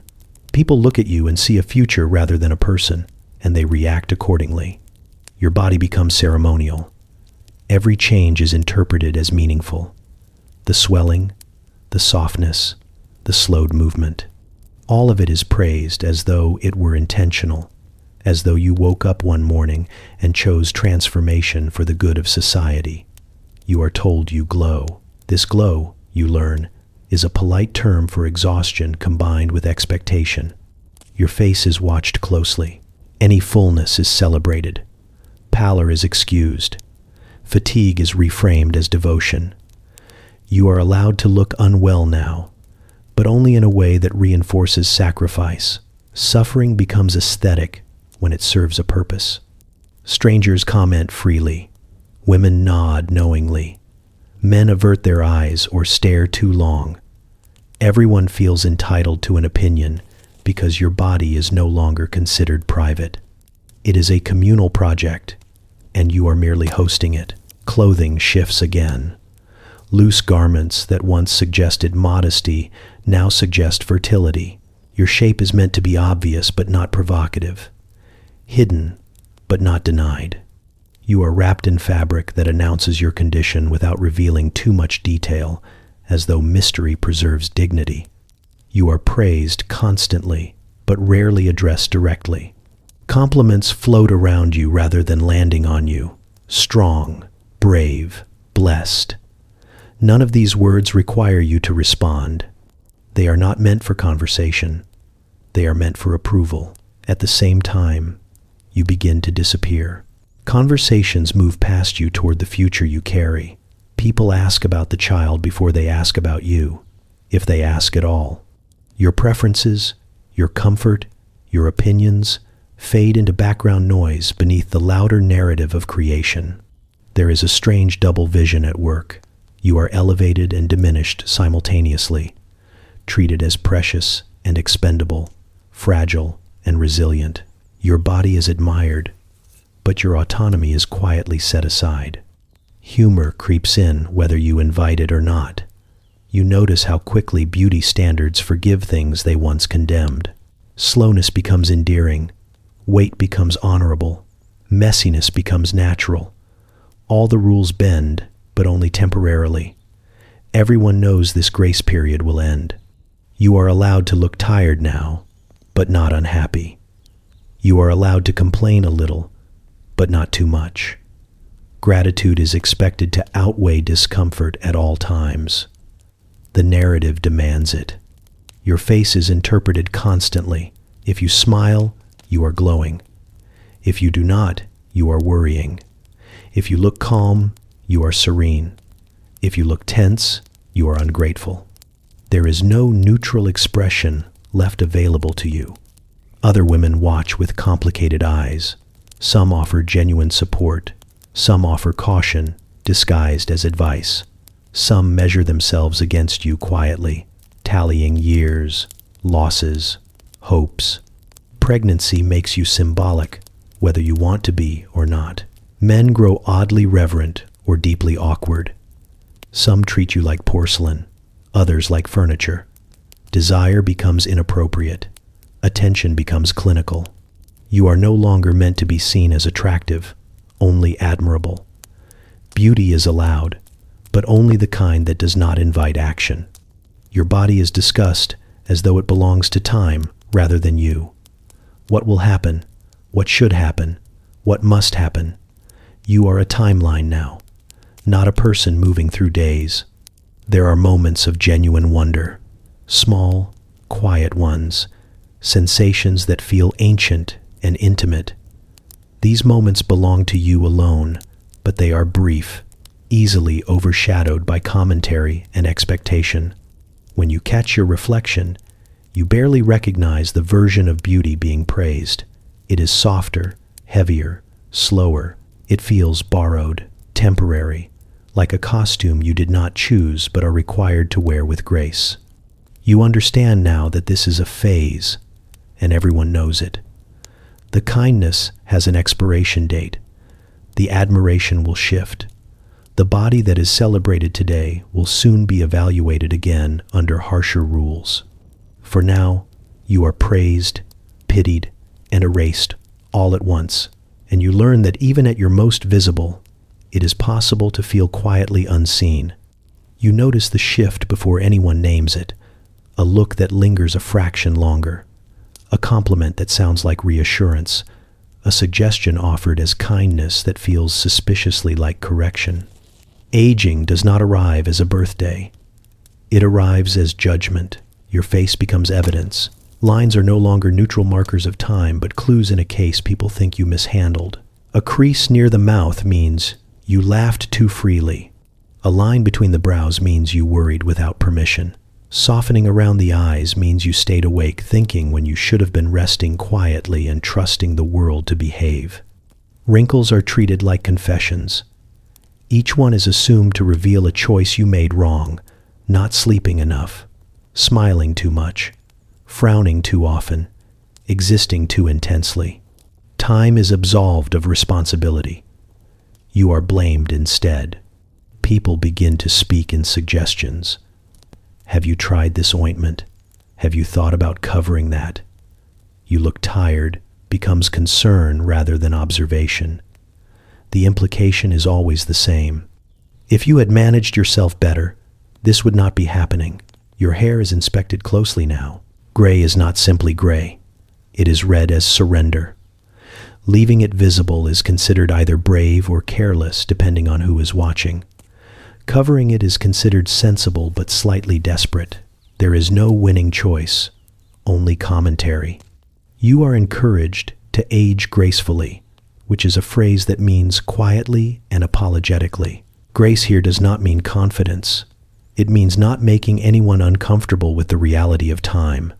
You are supposed to soften, fade, and stay pleasant while doing it. There is humor in how selective the outrage is. Men age into authority. Women age into explanation. A man's lined face suggests experience. Yours suggests neglect. He looks distinguished. You look like you stopped trying. Makeup becomes known as either a solution or a problem. Too little and you are accused of letting yourself go. Too much and you are accused of denial. You learn to aim for invisible effort, the hardest kind. People should think you woke up like this, slightly improved by discipline rather than chemistry. Your body joins the accusation. Changes in shape are treated as failure of will. Slowing is framed as weakness rather than reality. You are expected to fight time without admitting you are fighting it. Resistance is mandatory. Acknowledgement is not. Older women offer advice that sounds like warning. They pass down strategies in lowered voices. What creams to use, what styles to abandon, what colors to avoid. Their kindness carries exhaustion. They are teaching you how to survive scrutiny, not how to feel at peace. You notice how praise changes. You are no longer called beautiful without qualifiers.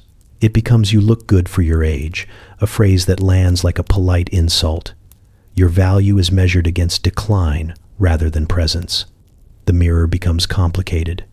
You recognize yourself, but not the story being told about you. The face looking back contains memories, resilience, humor, loss, effort. The world sees mismanagement. There are days when this feels absurd. When you catch yourself laughing at the idea that time itself could be considered a personal failing, as if you were supposed to outmaneuver centuries of biology through better habits and a stronger moral compass.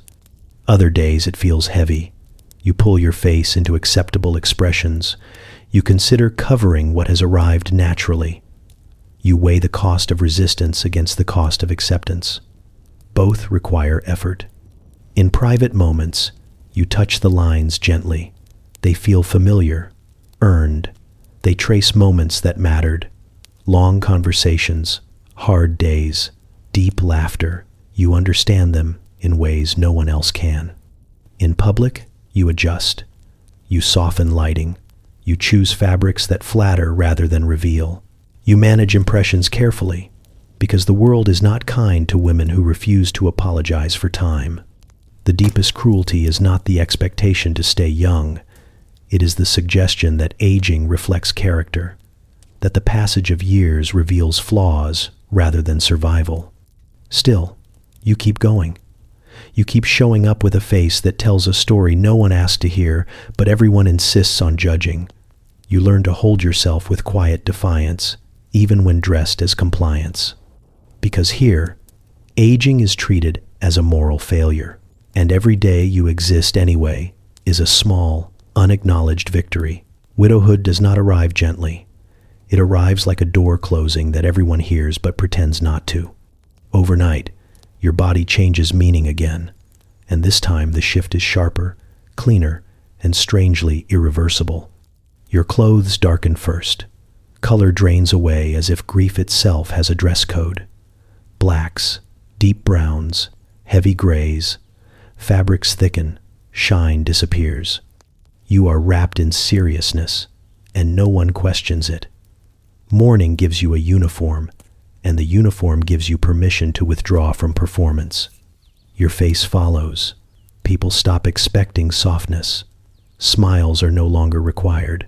Laughter is treated cautiously, like a noise that might break something fragile. If your expression hardens, it is forgiven. If your eyes look tired, it is understood. For the first time in a long while, discomfort aligns with expectation. There is relief in this, though you would never say it aloud. Widowhood lowers the demand for charm. You are no longer required to be pleasing. You are allowed to be solid. The gaze of others shifts noticeably. Men look past you or at you differently. The speculative glances vanish. You are not a possibility anymore. You are history. Some avoid you, unsettled by what you represent. Others treat you with sudden respect, as though surviving loss has promoted you into a quieter class of womanhood. Your movements change. You take up space with less apology. No one expects lightness from you now. Your steps can be firm. Your posture can be grounded. You are no longer performing availability, fertility, or compliance. You are performing endurance. There is a strange authority that settles into your body. People listen differently. Your words carry weight because they are assumed to come from experience rather than imagination. You are allowed opinions that would have seemed sharp before. Grief makes honesty acceptable. Clothing continues to work on your behalf. The dark colors discourage casual judgment. The lack of ornament signals withdrawal from competition you never wanted to enter. You are no longer compared, you are categorized. And within that category, something opens. Your days begin to rearrange themselves. Without the obligation of another's routine, your time stretches oddly. You notice hours that once belonged to someone else. You move through them cautiously at first, unsure what to do with this unclaimed space. People offer help, advice, expectations. Some encourage you to remarry quickly, uneasy with a woman who stands alone too long. Others assume you will fade quietly into the background. Both misunderstand you. Your face reflects less performance now and more presence. The lines deepen, but no one comments. Aging is expected in widows. Time is allowed to show itself. You are permitted to look weathered, as though grief has earned you exemption from cosmetic effort. There is dark humor in how quickly this happens. One legal change, one absence, and the rules bend. You are no longer a site of anxiety. You are a reminder. At night, when you catch your reflection, you see someone altered but not diminished. The softness is gone, but so is the vigilance. Your expression belongs to you again, unpoliced by desirability. You notice how your voice changes. Quieter sometimes, firmer others. You speak without cushioning your words. You do not soften your thoughts before releasing them. People adjust. Freedom arrives quietly, disguised as loss. You are no longer supervised by expectation in the same way. Your body is not being measured for what it might produce. It has already fulfilled its assigned narrative, and now it exists in excess of it. This freedom is not uncomplicated. Loneliness has weight. Silence stretches. But within the absence, there is room to breathe without permission. Your clothes remain dark, but your movements feel lighter. Your face remains serious, but it no longer needs to convince anyone of anything. You walk through the world as someone whose value is no longer debated in the same ways.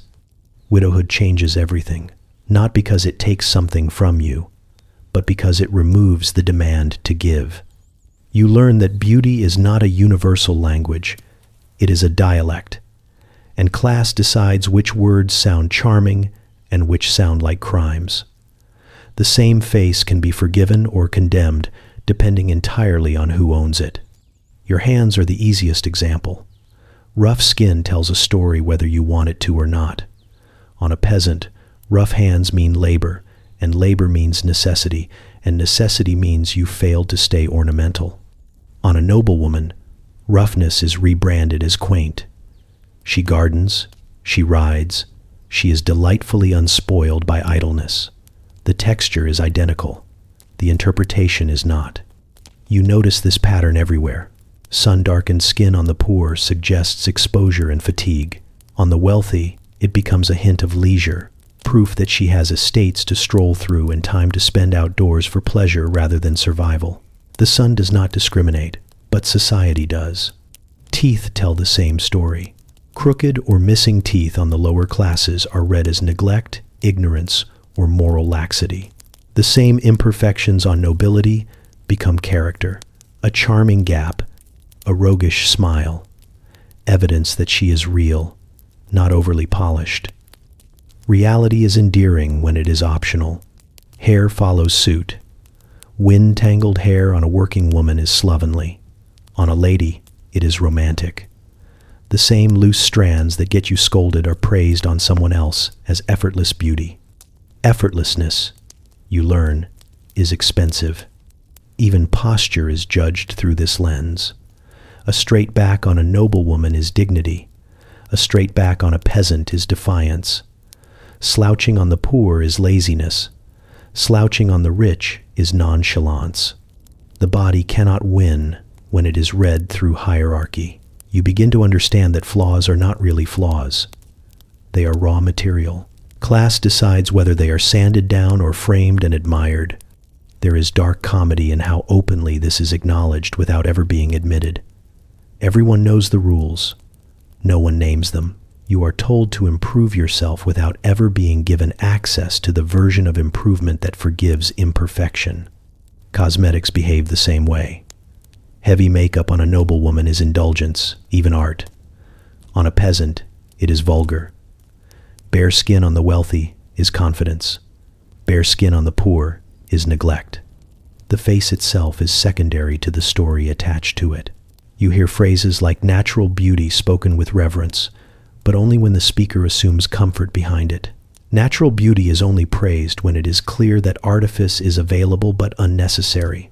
If artifice is all you have, it becomes evidence against you. Even illness is interpreted differently. Frailty in the upper classes is delicate. Frailty in the lower classes is weakness. Thinness is elegance when chosen, starvation when not. Weight is prosperity when inherited, gluttony when earned through work. You watch noblewomen perform carelessness carefully, a stain left unaddressed, hair slightly undone, shoes scuffed just enough to suggest activity without hardship. These details are cultivated. The luxury lies in being allowed to look imperfect without consequence. For you, imperfection is not allowed to be charming. It must be corrected, hidden, apologized for. You spend time erasing things others get praised for keeping. The injustice of it is exhausting in its precision. You could follow every instruction, adopt every standard, and still be read incorrectly because the conclusion was decided before you entered the room. Humor becomes a survival tool. You learn to laugh quietly at the absurdity.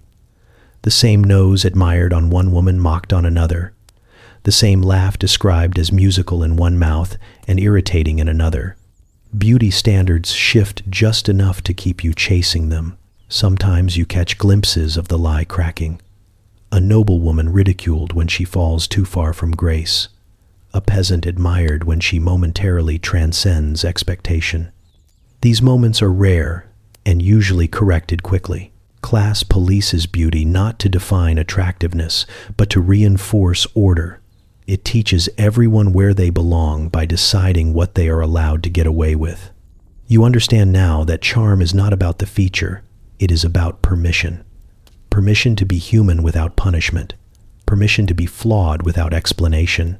When you look at yourself in reflective surfaces, you see details that could be endearing in another life.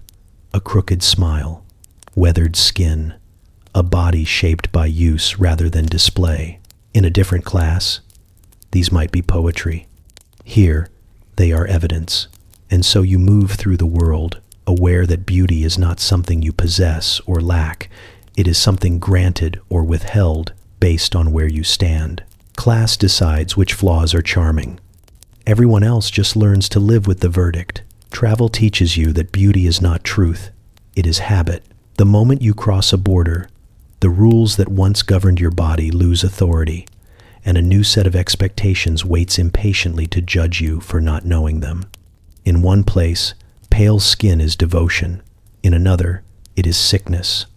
You arrive looking carefully managed, only to be told you appear weak, sheltered, unfinished. The same face that once earned approval now draws concern, or worse, pity. You did nothing wrong. Geography did. Hair becomes the first betrayal. The style that signals modesty at home is read as severity elsewhere. Loose hair that meant scandal in one town is celebrated as vitality in the next. You learn too late that covering your head here makes you suspicious, while uncovering it there marks you as careless. There is no universal safe choice. Eyes are read differently too. Downcast eyes once meant virtue. Now they suggest dishonesty or stupidity. You force yourself to meet gazes you were trained to avoid, feeling exposed and improper. Confidence, you discover, is admired only when expected. Clothing betrays you constantly. Colors that signal dignity at home look funereal elsewhere.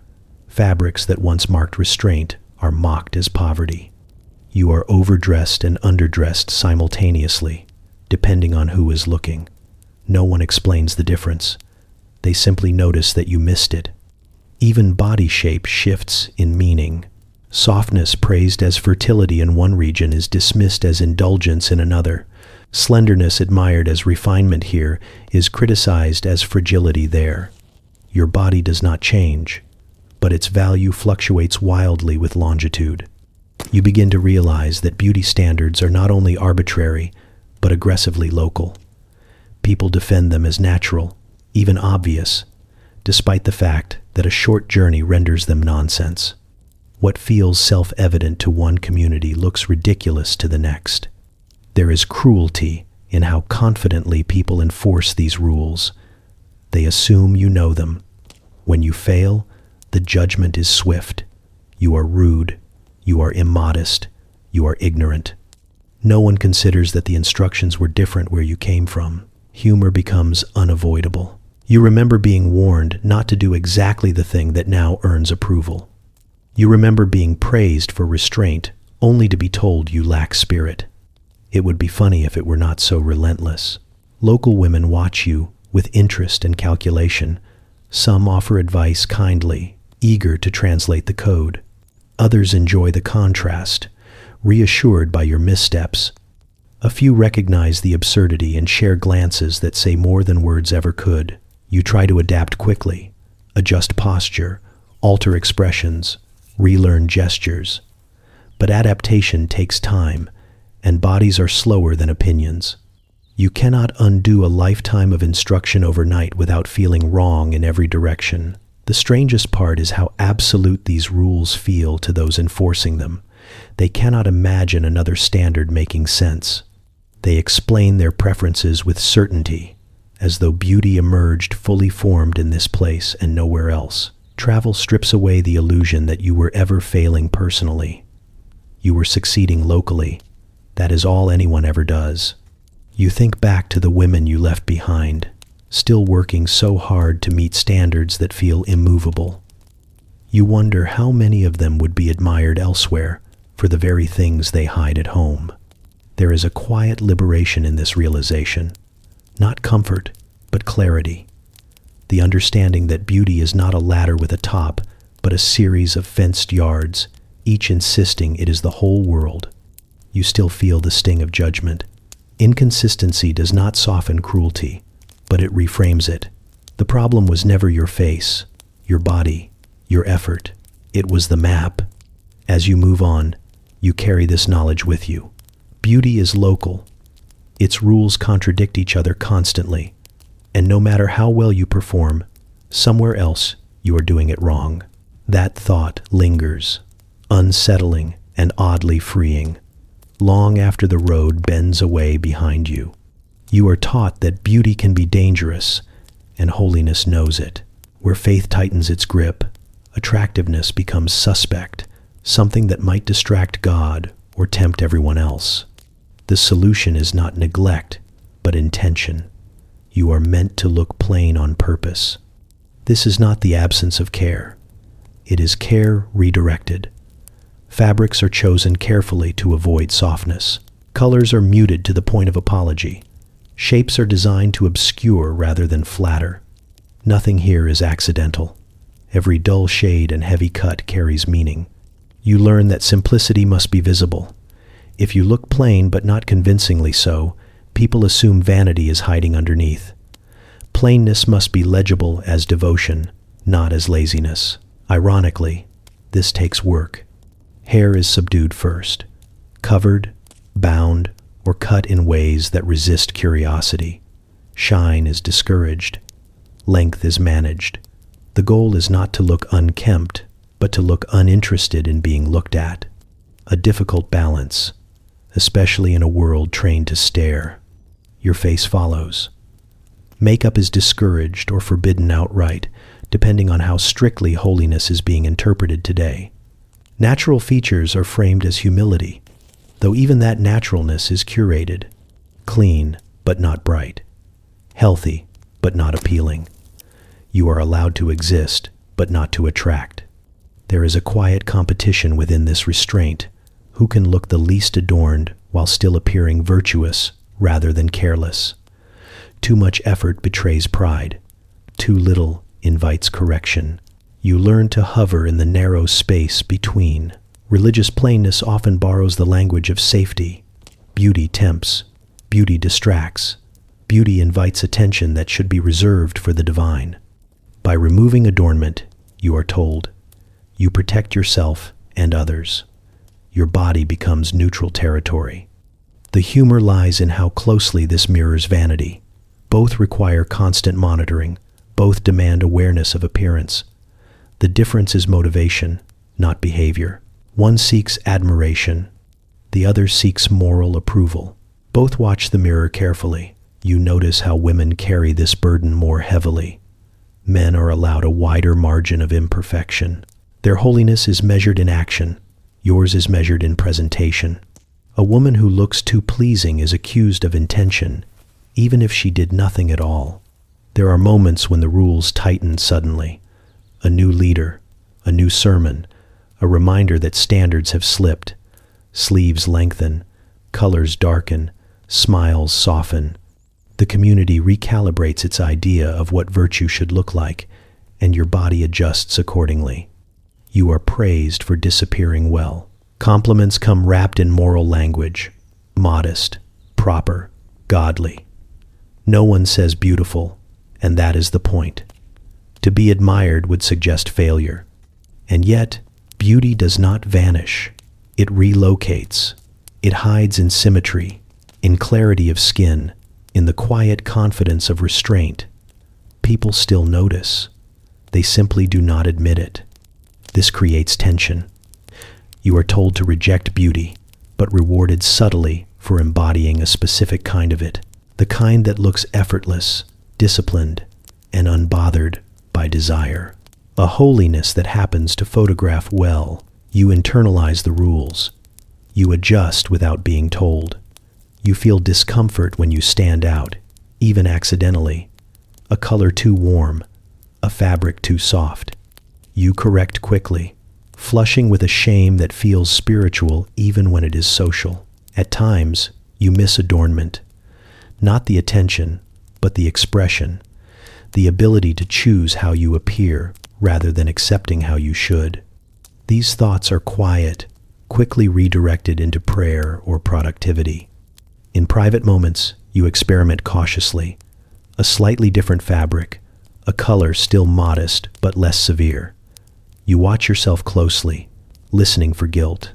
Sometimes it comes, sometimes it does not. You realize that religious beauty is not about ugliness. It is about discipline, about training the body to signal submission, humility, and focus.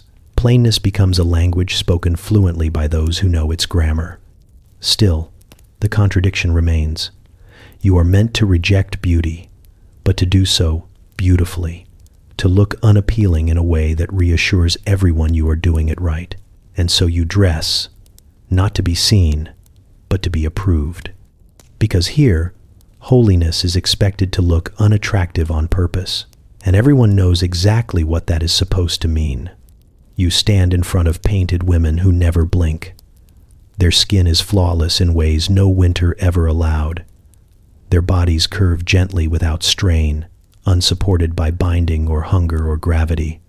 They are calm, untroubled, eternally mid-breath in a world where breath never shortens. Art tells you this is beauty, and everyone agrees without asking how much lying it takes to get there. You recognize the faces immediately, even when you have never met the women. High foreheads, pale skin, untouched by sun, eyes large and reflective, mouths soft and closed as if speech would ruin the effect. These women do not sweat. They do not age. They do not carry water, give birth, work, or wait too long for anything. They exist only to be looked at, and looking costs them nothing. The painters insist they are capturing truth, idealized truth, elevated truth, spiritual truth. No one calls it fiction. Fiction would imply imagination. This is presented as documentation, as though beauty naturally settles into this exact shape if left alone. You know better, because you have a body. The bodies in paintings do not require management. They do not need chalk or vinegar or careful posture. Their hair falls perfectly without pins. Their skin glows without ointment. Their softness never crosses into excess. Their thinness never suggests hunger.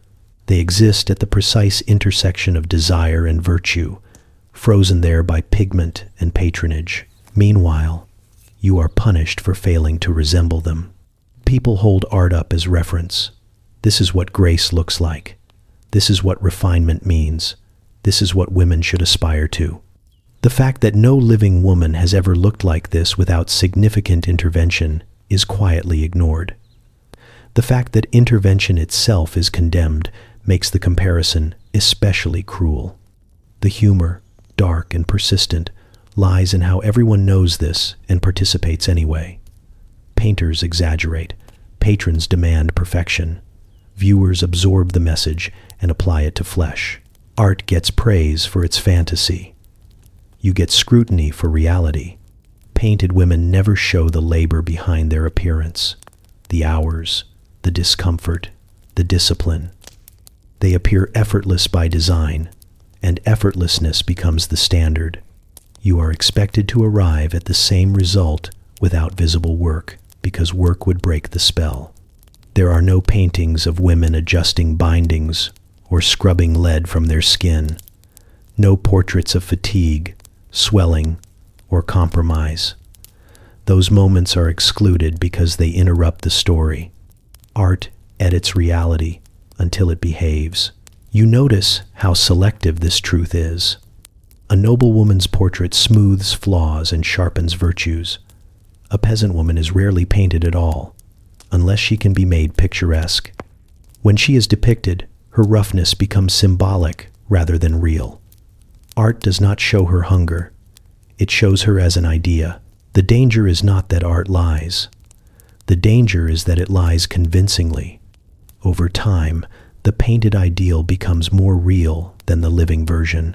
People reference images more than experience. They judge faces against canvases rather than neighbors. The frozen becomes authoritative. The breathing becomes suspect. You feel this most sharply when someone gestures toward a painting and then looks at you. The comparison is unspoken but clear. The The question hangs in the air. Why do you not look like that? The answer, of course, is that you are alive. Art never shows consequences. The pale skin without the illness, the smooth face without the poison, the soft body without the hunger. It strips cost from outcome and calls it inspiration. Women learn to internalize this fiction early. They measure themselves against images they were never meant to match. Failure feels personal, even when the contest is rigged. The canvas never loses. The body always does. There is something almost merciful in the stillness of painted women. They do not feel the judgment they inspire.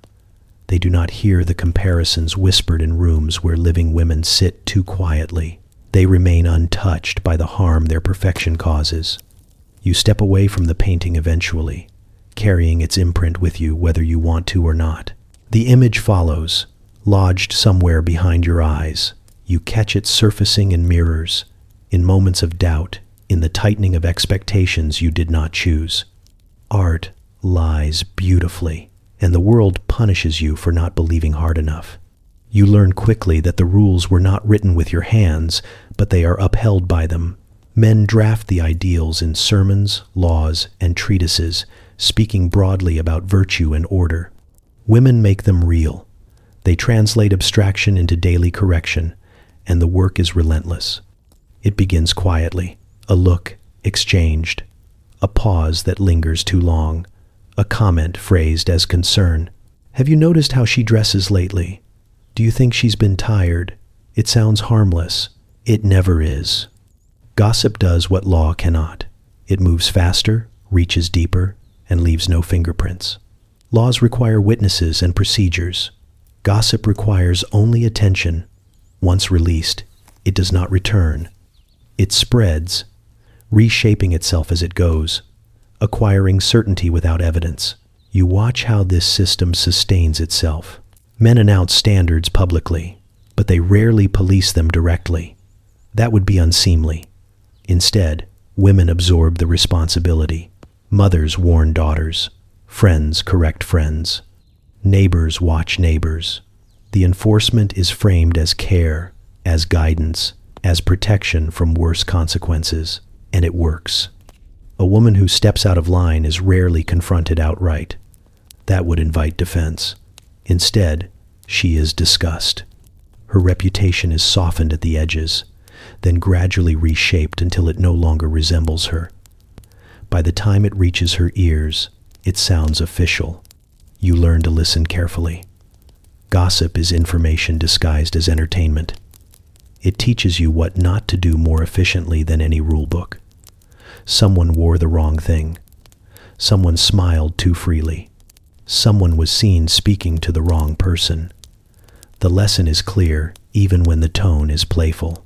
There is dark humor in how eagerly this role is embraced. Women who have suffered under the rules often become their most efficient enforcers. Not because they enjoy cruelty, but because compliance feels safer than defiance. Policing others becomes a way to protect yourself. You catch yourself doing it sometimes, noticing, judging, filing observations away. It feels automatic, almost reflexive. The system trains everyone to participate, whether they want to or not. Silence can be read as agreement. Dissent invites attention. Men benefit from this distance. When harm occurs, they appear blameless. They did not say anything. They did not act. They simply established expectations and stepped back. The damage unfolds quietly in kitchens and courtyards, carried out by whispers and side glances. The most dangerous gossip is the kind that sounds reasonable, concerned, balanced. She's probably just going through something. I only mention it because I care. These phrases disarm before they wound. By the time the knife is visible, the cut is already deep. You notice how unevenly this weapon is used. Powerful women are watched more closely. Vulnerable women are judged more harshly. Beauty draws scrutiny. Difference invites commentary. Gossip enforces conformity by punishing visibility. Once a woman is marked, Everything she does is filtered through suspicion. Neutral actions become evidence. Silence becomes guilt. Attempts at correction are interpreted as admission. There is no appeal process. And yet, the system depends on constant participation. If women stopped talking, stopped watching, stopped correcting, the rules would lose their sharpness. This knowledge sits uncomfortably with you. Responsibility and blame tangle together. You understand why some women cling to gossip. It offers a sense of control in a world where they have little. It creates hierarchy where none officially exists. It rewards vigilance. It punishes deviation. Still, the cost is high. Trust erodes. Solidarity thins. Women become isolated islands, each afraid that the others are watching too closely. Community fractures quietly. There are moments when you witness resistance, a rumor that dies because no one repeats it. A woman defended gently but firmly, a silence that refuses to carry the story forward. These moments are rare, but they matter. Most days, the machine hums along smoothly. Men continue writing rules from a safe distance. Women continue enforcing them with precision and familiarity. The cycle sustains itself without supervision. You move carefully through this landscape, aware that you are both subject and participant. You measure your words. You watch your expressions. You decide when to speak and when to stay quiet, knowing both choices carry risk. Because here, gossip is sharper than law, and once it cuts, it does not heal cleanly. You learn that beauty is not always safe. Sometimes it is admired. Sometimes it is feared. The difference is rarely clear until it is too late. There is a narrow border where attractiveness becomes suspicion, where standing out slips quietly into standing accused. Looking different draws attention. Attention invites explanation. Explanation invites judgment. And judgment, once it starts asking questions, does not stop politely. A woman who is too striking unsettles people, too symmetrical, too confident, too untouched by the usual hardships. Beauty that exceeds expectation begins to look unnatural. Unnatural becomes dangerous. People do not trust what they cannot easily place. You notice how quickly praise turns. She is beautiful becomes she is strange. She does not age like the others. She heals quickly. She always seems to know things. Compliments gather shadows. Admiration sharpens into curiosity, and curiosity sharpens into fear. The line between charm and threat is thin.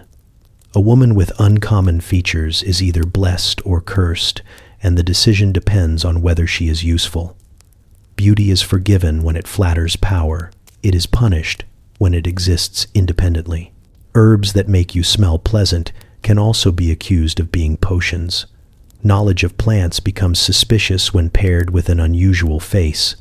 A woman who understands the body too well, her own or others, invites speculation. What else does she know? Where did she learn it? There is a particular danger in aging well. A woman who does not visibly decay according to schedule becomes alarming. People watch closely. They count years. They look for proof that time is doing its job. When it does not, explanations are invented. Even cosmetics can betray you. Chalk and berry stains are acceptable until they work too well. Then someone asks how. Then someone decides the answer is witchcraft. The same mixture praised yesterday becomes evidence today. You hear stories. Always stories. A woman admired for her beauty until a cow dies. A woman sought for remedies until a child falls ill. Beauty gives you visibility. Misfortune gives people an excuse. There is humor in how selective fear can be. A noble woman with unusual beauty is mysterious. A poor woman with the same face is suspect. Class buffers danger until it does not. Protection is conditional. You learn to dull yourself slightly, to soften what draws eyes, to avoid standing out too cleanly. Mediocrity becomes armor. Being forgettable is safer than being remarkable. Still, difference cannot always be hidden. Some faces draw attention no matter how they are managed. Some bodies refuse to blend in. For those women, life becomes careful choreography, avoidance, deference, strategic silence. Men speculate openly about witches, but women know the rules better. They know which behaviors invite whispers. They know how quickly admiration curdles. They enforce normalcy with sharp efficiency because normalcy feels like protection. You watch women distance themselves from anyone too unusual, not out of cruelty, but fear of proximity. Guilt by association is real. Survival encourages isolation. The border remains unstable. Beauty that fits expectation is rewarded. Beauty that exceeds it is punished. Beauty that cannot be explained becomes evidence. You understand now why so many women learn to shrink, to mute, to apologize for their presence. It is not modesty, it is self-preservation. At night, when fear loosens its grip slightly, you imagine a world where difference is not dangerous, where beauty does not require justification, where admiration does not carry a threat. But morning comes, and the rules return. You move carefully through the day, aware that the same feature can save you or destroy you depending on who is watching and what they need to believe. Because here, beauty and witchcraft share a border, and every woman who crosses it does so without a map. You learn that the line between healing and beautifying is thinner than anyone admits. It exists mostly in intention, and intention is difficult to prove once something goes wrong. The same substances that promise health also promise beauty, and both promises come with fine print no one reads aloud. The cupboard does not distinguish between remedies and enhancements. Jars sit side by side, labeled vaguely or not at all. Powders meant to calm skin are the same ones used to pale it. Oils that soothe aches also smooth wrinkles. If something improves the body, it is quickly repurposed to improve appearance. The body, after all, is expected to look well if it is well behaved. You learn to trust mixtures passed quietly between women. This will help your complexion. This will ease swelling. This will brighten your eyes. The language shifts easily between care and correction. Relief and refinement share ingredients. Doctors speak with authority, but limited certainty. Medicine is a developing art, and confidence fills the gaps where knowledge should be. Treatments are experimental, whether anyone admits it or not. Bloodletting, purging, poultices that burn before they heal. Pain is interpreted as progress. If it hurts, it must be doing something. Cosmetics adopt the same logic. Tingling means effectiveness. Burning means improvement. Discomfort becomes proof.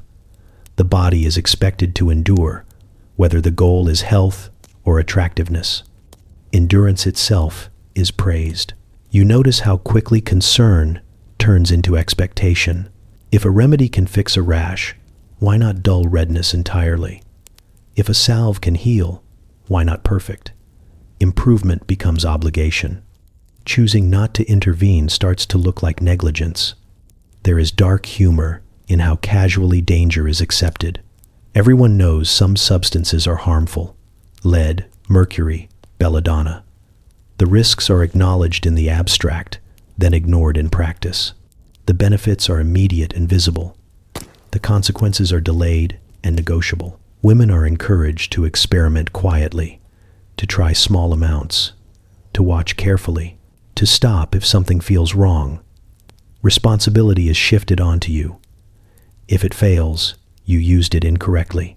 If it succeeds, the mixture is praised. Healing and beautifying overlap most obviously in skin. Skin must be clear to look healthy. It must be pale to look refined. Treatments aim for both, even when the goals conflict.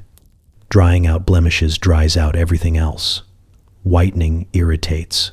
Irritation is tolerated because redness can be covered, and the promise of improvement outweighs the present discomfort. Eyes are another dangerous territory. Drops to reduce inflammation also widen pupils. Soothing herbs blur vision. the same mixture that calms can dull. You accept it because soft focus is praised as gentleness. Seeing less becomes a side effect no one minds. Internal remedies carry their own risks. Tonics to balance humors promise clarity of skin and mood. They also promise vomiting, dizziness, and weakness. Balance is theoretical. The body absorbs what it can and reacts to the rest. You are expected to know when to stop, despite having no reliable measure. You listen to advice layered with superstition, observation, and hope. Each woman's body responds differently, which is framed as temperament rather than chemistry. If something harms you, it is said your constitution was delicate. Men who practice medicine distance themselves from cosmetics publicly, while benefiting from their effects privately. They condemn vanity while prescribing treatments that achieve the same results under a different name. The distinction is moral, not practical.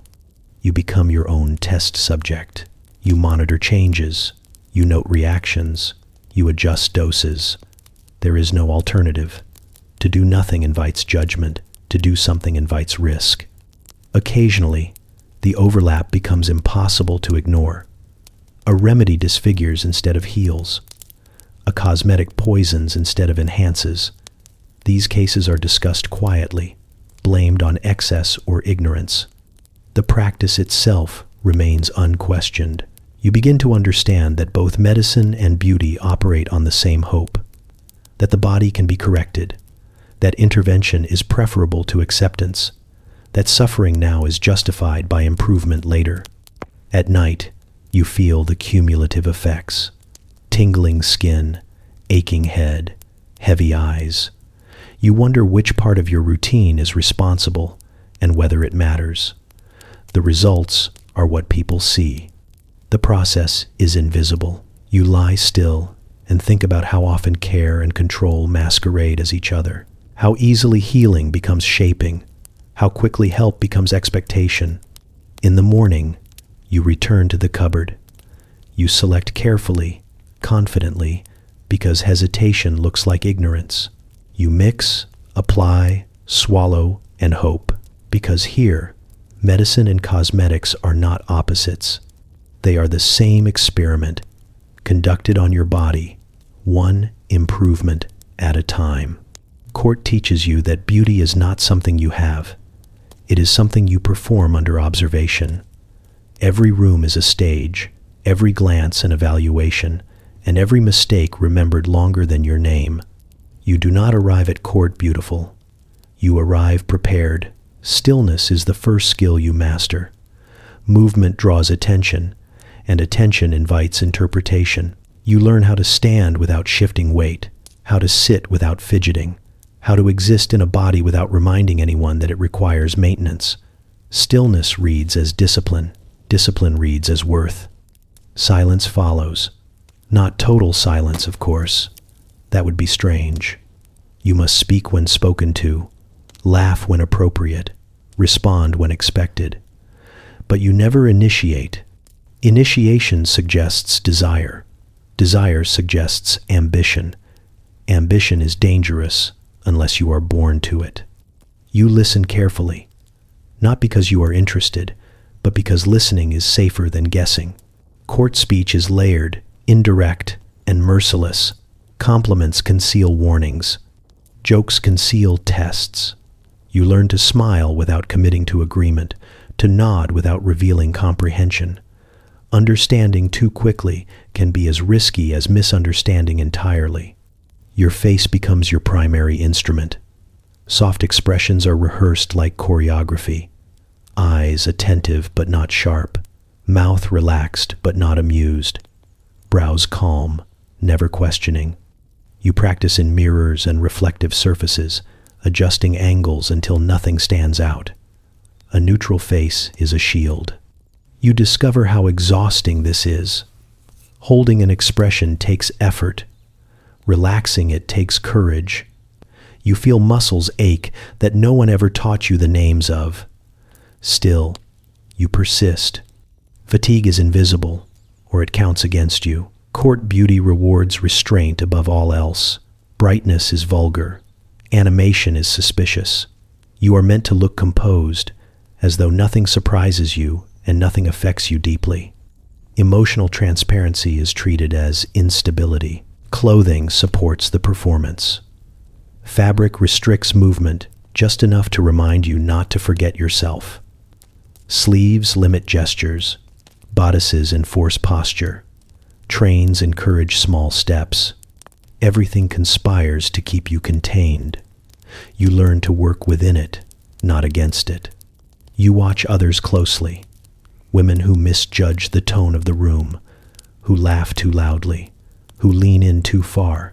Their errors are noted instantly, not punished directly, but remembered. Reputation shifts quietly at court, like furniture rearranged when you are not looking.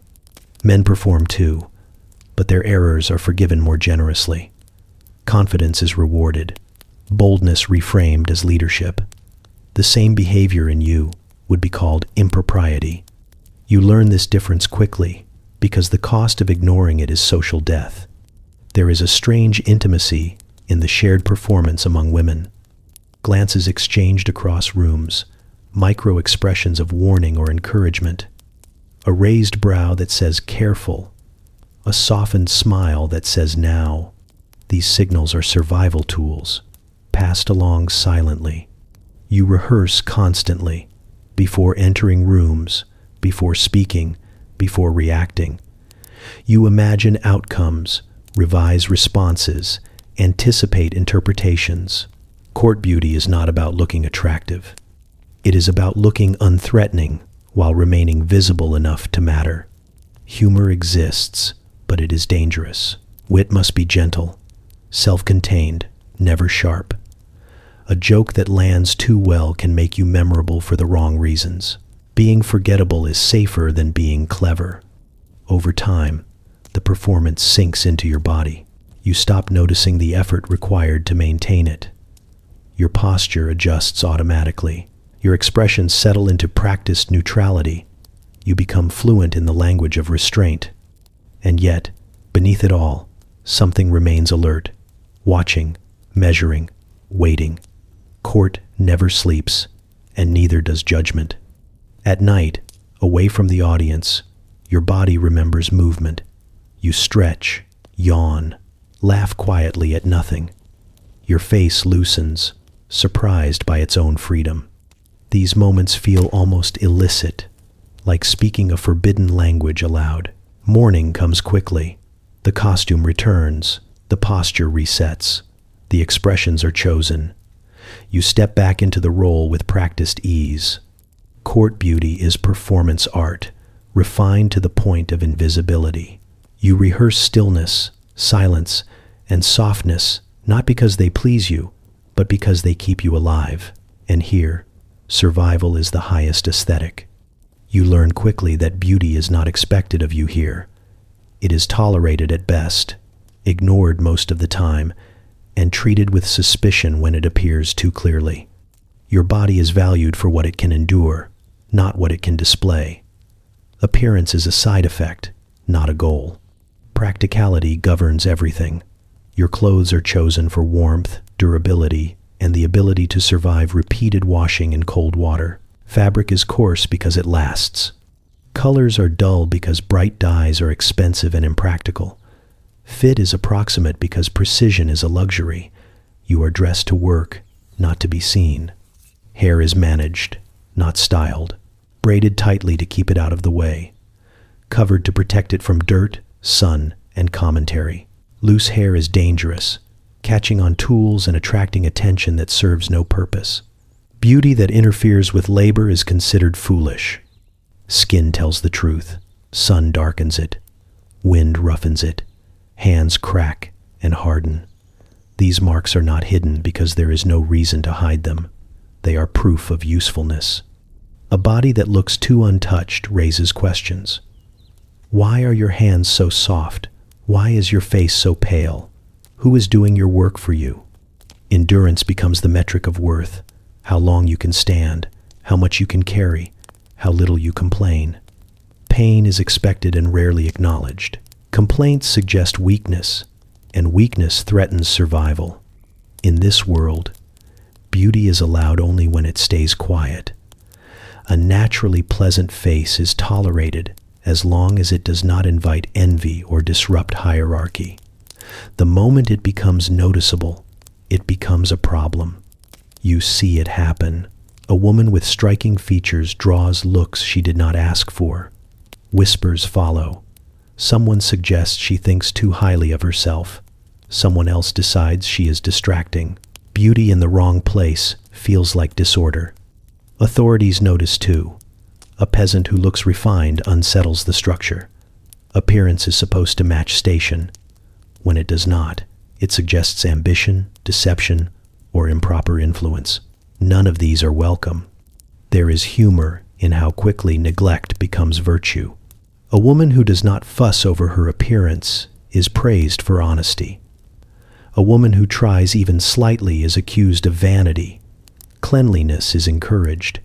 Adornment is not. The line between them is deliberately vague. You learn to underperform visually, to avoid standing out, to let exhaustion show just enough to confirm your place. Being forgettable is safer than being admired. And yet, beauty persists. It emerges anyway, in symmetry, in strength, in the way someone moves efficiently through work, in the quiet confidence of capability. These forms of beauty are acknowledged indirectly, if at all. People say she is solid, reliable, strong. These are compliments that double as boundaries.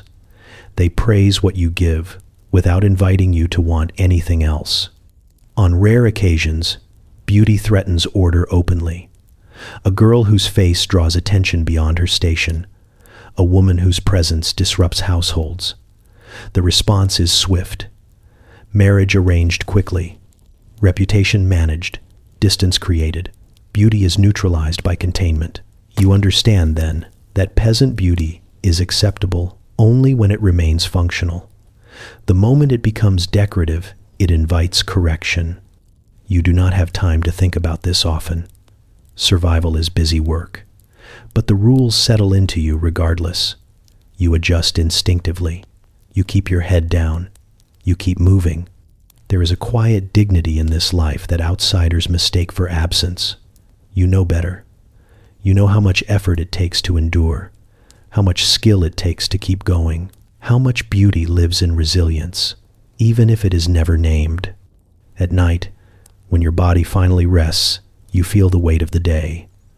Muscles ache, skin tightens.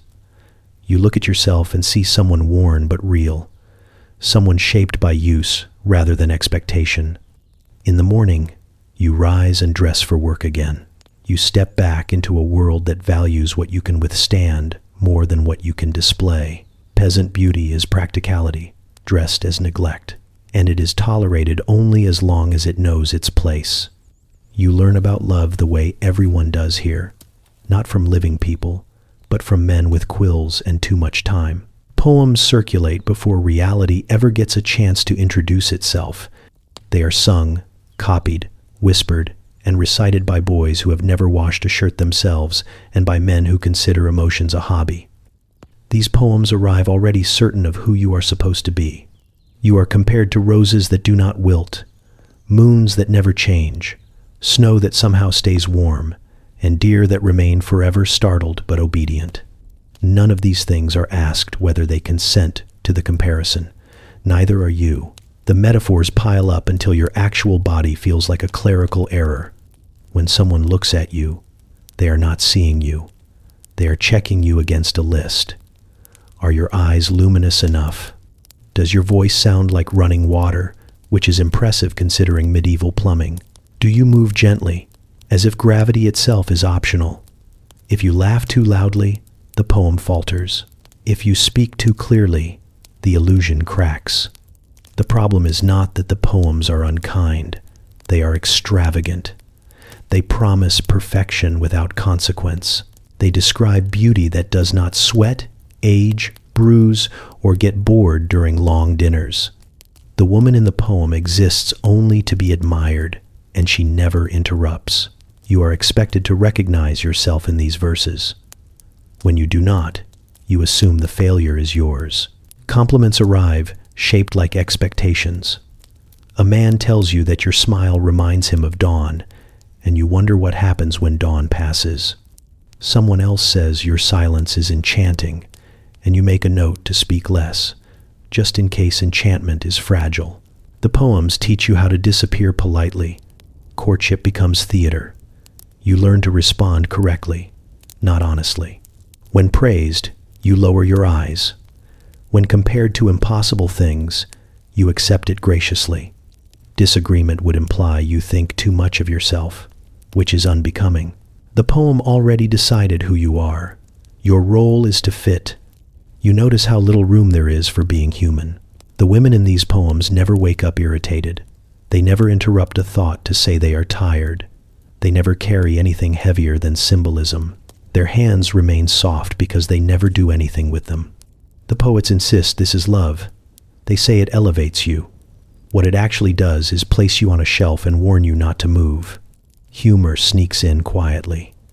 You begin to recognize how absurd it is to be compared to objects that do not have to survive winters.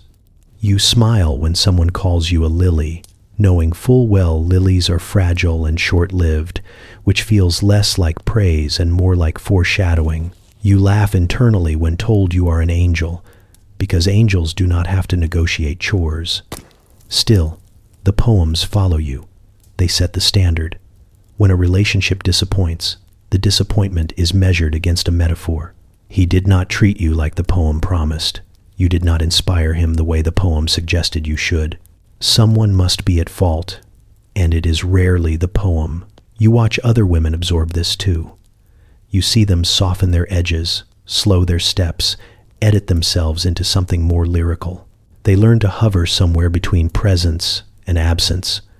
Being too real risks breaking the spell. Men suffer under this as well, though differently. They chase images they were told to want. They grow frustrated when the image speaks back, ages, or has opinions unrelated to moonlight. The poems did not prepare them for reality. They prepared them for disappointment. Occasionally, someone writes a poem that gets closer to truth, one that admits longing is awkward, that love is work, that beauty changes daily. These poems are less popular. They do not circulate as widely. They are considered unromantic, which is a polite way of saying they ask too much of the reader. You begin to understand that the poems were never meant to describe you. They were meant to entertain other men. You are a canvas for their cleverness, a mirror for their sensitivity. Your job is to inspire, not to exist. This realization settles slowly. It does not free you immediately, but it loosens something. You stop trying to live up to metaphors that were never meant to breathe. You allow yourself to be heavier than a sigh, louder than a prayer, more complicated than a flower. And when someone recites a poem and waits for you to become it, you smile politely, knowing you are already something far more difficult. You are real. And reality was never the point of the poem. Your body keeps records even when you are told not to. Every scar is a sentence written without permission, a memory carved into skin that refuses to stay quiet. You learn early that these stories are not meant for public reading. They are meant to be covered, smoothed over, explained away as accidents, or not explained at all. You pull your sleeves down before anyone asks. You lace your bodice higher. You arrange fabric like an apology. The marks come from everywhere that matters. From labor in fields where tools do not care who you are. From kitchens where fire bites without remorse. From childbirth that leaves no visible metal, only proof etched beneath linen. From sickness survived, falls endured, hands worked too hard for too long. None of it is considered beautiful. None of it is considered appropriate conversation. Beauty here is supposed to look untouched, smooth, uncomplicated, as if you floated through life rather than dragged yourself across it. The irony is sharp. The same society that demands your endurance insists you pretend it leaves no trace. You are praised for surviving and judged for showing evidence of it. If your skin tells the truth, you are expected to silence it. Scars are tolerated on men. They become stories of bravery, of labor, of honorable suffering.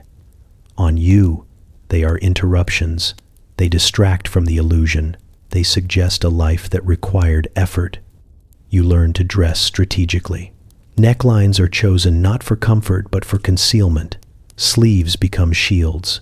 Layers become habits. Even bathing is done with an awareness that someone might see something you cannot explain quickly enough. When other women notice, they rarely comment directly. A glance, a pause, a quiet understanding passes between you. Everyone is carrying something. Everyone is hiding something. Solidarity exists in the silence. Midwives see everything. They know what childbirth really leaves behind. They know the cost written in flesh. But they do not speak of it either, not unless necessary. There is no benefit in reminding the world that beauty is built on bodies that bend, tear, and heal imperfectly. You are told scars make you less desirable, that they suggest damage, that they hint at a past too complicated to be charming. Desire here prefers innocence, or at least the appearance of it. Evidence of survival suggests experience, and experience suggests opinions. So you practice forgetting your own history. You stop tracing old marks absent-mindedly. You stop noticing how your body has changed shape, texture, resilience. You let the mirror show only what is allowed. Still, the stories remain. They itch, they pull, they ache when the weather shifts. Your body remembers even when your mouth stays closed. There is a strange humor in how selective memory becomes. Men boast of battles and broken bones. Women are expected to present themselves as if nothing has ever gone wrong, as if nothing has ever hurt, as if pain passes through you without leaving a forwarding address. You sometimes wonder who you would be if you were allowed to speak honestly. If you could point and say, "This is where I worked too hard. This is where I brought life into the world. This is where I almost did not make it and did anyway." You imagine a room where these truths would be met with respect instead of discomfort. But that room does not exist here. Instead, you become skilled at narrative editing. If asked, a scar is from childhood clumsiness, from a harmless mishap, from something small enough not to invite questions. You learn which answers end conversations fastest. There is power in this silence, though it comes at a cost. You carry strength that no one applauds. You hold knowledge that never becomes legend. You move through the world with a body that has proven itself again and again, even if no one is allowed to acknowledge it. Sometimes, alone, you let your fingers follow the lines, not with shame, but recognition. These marks mean you lived. They mean you endured things that were never meant to be gentle. They mean your body chose continuation. That is not ugliness. That is evidence. You cover it again. When footsteps approach, fabric settles, the illusion resumes. But beneath it all, the truth stays warm against your skin, patient and unashamed, waiting for a time when survival will be allowed to be beautiful. Rebellion does not arrive with banners or speeches. It arrives quietly, disguised as habit, hidden inside choices small enough to escape punishment. You learn this early. If you want to survive, defiance must look accidental. You start with your hair, not cutting it dramatically, not shaving it in protest, just braiding it slightly differently than expected. A tighter weave, a looser one, a strand left free near your face that catches the light when you move. It is nothing anyone can accuse you of, which is precisely the point. It is a suggestion, not a declaration. Color becomes another language. You choose a ribbon that is not forbidden, merely unexpected, a shade that lingers half a step outside propriety. No law is broken, no sermon is triggered, but you feel it when you tie it in place, a quiet spark of ownership. You pick this. Most rebellion lives in the space between rules. You learn where the boundaries blur and stand exactly there, a sleeve rolled just enough to be practical, a neckline that follows the rules while questioning their spirit, shoes worn for walking rather than admiration. Each choice is defensible. Together, they tell a story. Refusal is your sharpest tool.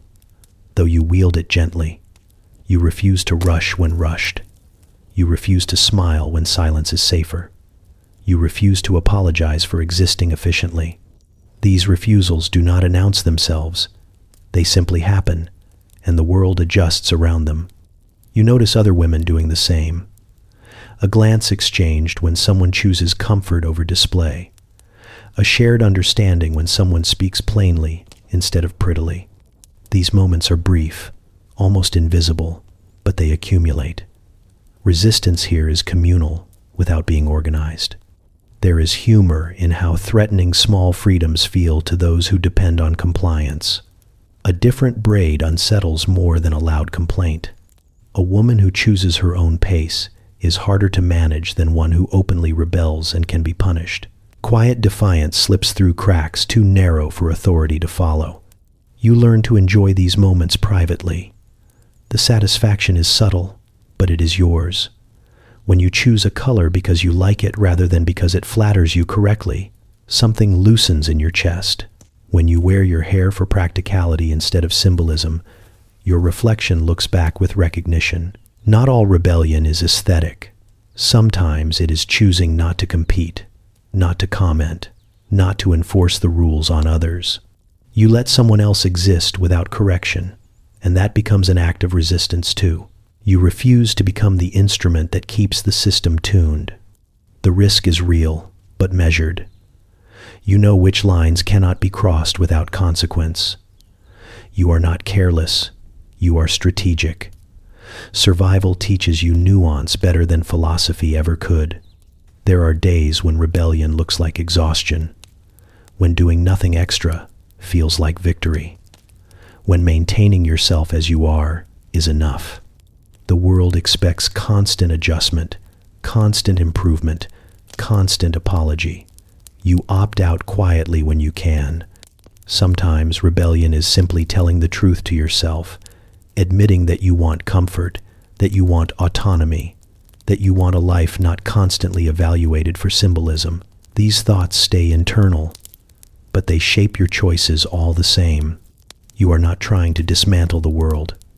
You are trying to inhabit yourself. Over time, these small choices form a pattern. You recognize yourself in it, not the version others describe, but the one you feel when you move through a day shaped by decisions you made on purpose. The effect is cumulative. The system remains, but you are less absorbed by it. And occasionally, someone notices. A look held a moment too long. A comment that almost becomes a question. You meet it calmly. You are not hiding. You are simply existing on your own terms, quietly enough to remain standing. This is how change survives here. Not loudly, not heroically, but persistently. You notice it happens quietly, without announcement. One morning, you are still being looked at, assessed, weighed. The next, you are being looked past. No ceremony marks the shift. No one tells you it has begun. You simply feel the air change around you. Men age forward here. Each year adds something to them. Lines become wisdom. Gray becomes authority. Weight becomes presence. Their voices deepen into certainty even when they say nothing new. Time hands them credibility like a promotion they did not apply for. You, meanwhile, are expected to remain where you were placed. At first, aging on you is framed as a temporary problem, a phase to be corrected. You are advised gently, then less gently, on how to slow it, on what to conceal, on how not to let it show. The message is clear. Time is acceptable as long as it leaves no evidence. Then one day the advice stops, not because you succeeded, but because you are no longer the audience. Desirability moves on with unsettling efficiency. It does not pause to thank you for past service. It does not acknowledge what you offered when it mattered. It simply relocates, and suddenly the room is quieter when you enter. Conversations continue without adjusting for you. Compliments evaporate. Appraisals end. You feel the difference in small things. The way a man finishes his sentence instead of waiting. The way your opinion is received as background rather than contribution. The way silence fills after you speak, not because what you said was wrong, but because no one feels required to respond. At first, it stings. You wonder what you did incorrectly. You replay moments, expressions, angles of light. You check mirrors with a concentration once reserved for prayers. Surely there is something you can fix. But the truth is not fixable. It is structural. Beauty here was never about you. It was about timing. You watch men your age gain ease. They interrupt without consequence. They take up space with the confidence of furniture. Their bodies change and no one asks them to apologize for it. Their presence is assumed to matter. Yours begins to require justification. There is a dark humor in how fast the transition happens. 1 year you are warned not to encourage attention. The next, you are warned not to look desperate for it. The contradiction is not acknowledged. You are simply expected to adapt smoothly, as if becoming invisible were a skill. You notice younger women stepping into the roles you once inhabited. You recognize the effort in their movements, the careful calibration, the vigilance.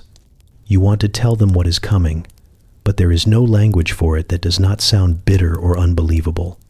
They will have to feel it themselves. Invisibility is not complete erasure. It is selective.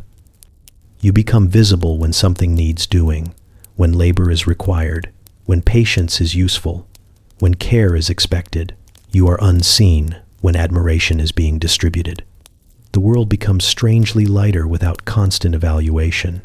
There is relief in not being assessed from across rooms. In not feeling eyes trace your outline for meaning. Freedom arrives wrapped in loss. And it is difficult to know how to hold both. You realize how much energy went into being noticed. How many decisions were shaped by the anticipation of attention. As that pressure lifts, you move differently. You breathe without performance. You occupy time without decoration. Still, there are moments when the speed of the fade startles you. When you catch your reflection and recognize authority in yourself that no one else seems to register.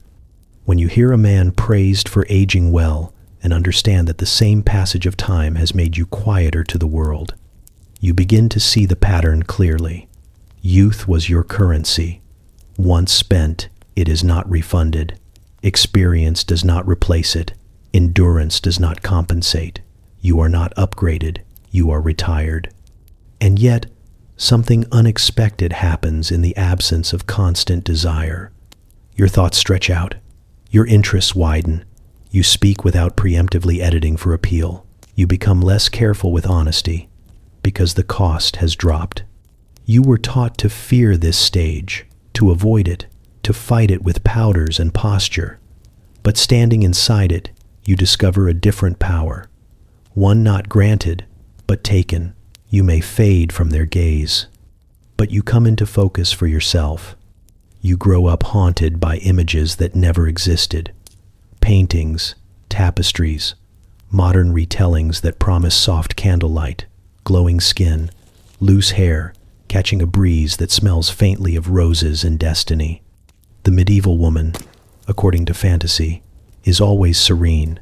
She is clean, in a way history cannot explain, and calm, in a way survival would not allow. You are told this is what beauty looked like. It is comforting, which is how you know it is false. The myth is tidy. It scrubs away discomfort and calls it romance.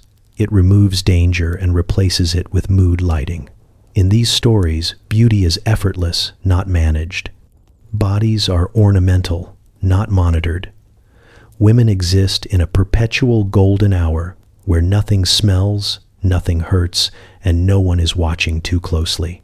Your reality does not cooperate. You wake up to cold floors, smoke in your lungs, fabric that rubs where it should not, and a mirror that reflects conditions rather than fantasies. Beauty here is not soft. It is strategic.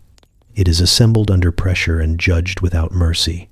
It requires constant negotiation with pain, hunger, exhaustion, and fear. The myth never mentions that. In the sanitized version, hair falls naturally. In reality, it is pulled, bound, hidden, thinned, or punished into meaning. Skin is pale in paintings because paintings do not show illness, labor, or the sun that tracks you relentlessly if you are not wealthy enough to avoid it. No one paints the effort it takes to look untouched. Fantasy loves the idea of simplicity. Simple dresses, simple lives, simple beauty. You know better. Simplicity here is not ease, it is lack of options. When you wear the same garment every day, it is not aesthetic, it is necessity. When your face is unadorned, it is not purity. It is because makeup costs money, time, and safety. Modern stories call it natural beauty. You call it survival without resources. Danger disappears in the retelling. The risk of being noticed too much or too little, the threat of accusation, the consequences of standing out incorrectly. Beauty is presented as harmless decoration instead of a signal that could attract the wrong kind of attention at the wrong time. The myth pretends beauty was enjoyed. In truth, it was endured. You notice how modern fantasy lingers on youth and skips everything that comes after. No stretch marks, no scars, no childbirth, no aging. Women are frozen at a moment before reality complicates them. They are desirable, not durable. The moment they would need rest, they vanish from the story. Even suffering is romanticized. Hunger becomes quaint. Illness becomes tragic, but aesthetic. Dirt becomes texture. The danger of dying in childbirth is never framed as a statistical likelihood, only as dramatic possibility. It is all atmosphere, no accounting. You recognize the lie because you live inside its opposite. Beauty here is not about pleasure. It is about compliance, status, and control. It is about signaling the correct story about yourself before anyone asks questions. The myth ignores that beauty could be dangerous, exhausting, or lethal. It ignores that cosmetics poison, that posture damages, that restraint breaks bodies slowly.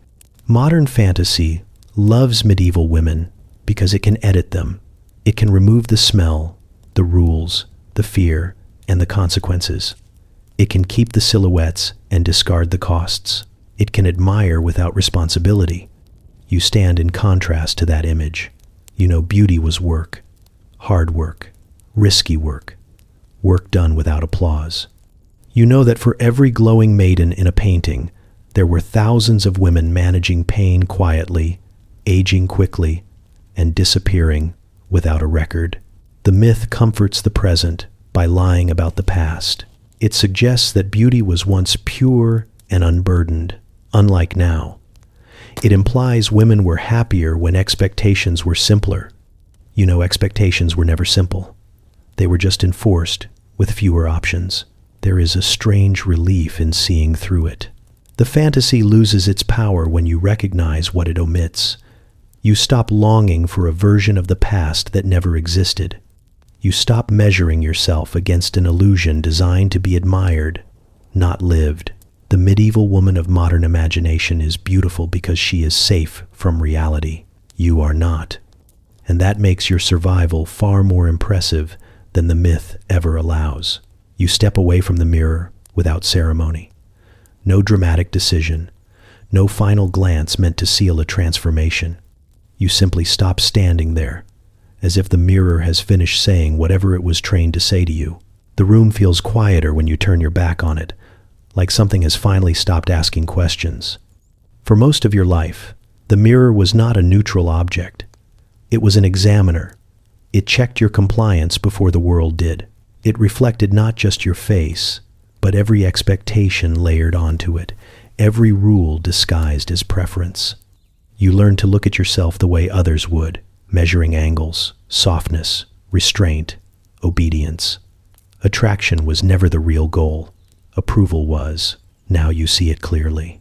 Medieval beauty was never about desire in the way stories pretend. It was not about pleasure, romance, or even admiration. It was about management, about shaping bodies into symbols that could be read quickly and punished efficiently. Beauty was a system of signals designed to announce your status, your availability, your morality, your usefulness. The mirror was just the final checkpoint.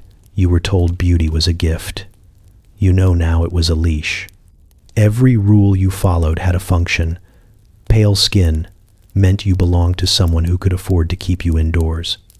Covered hair meant you were controlled. Posture meant discipline. Silence meant safety.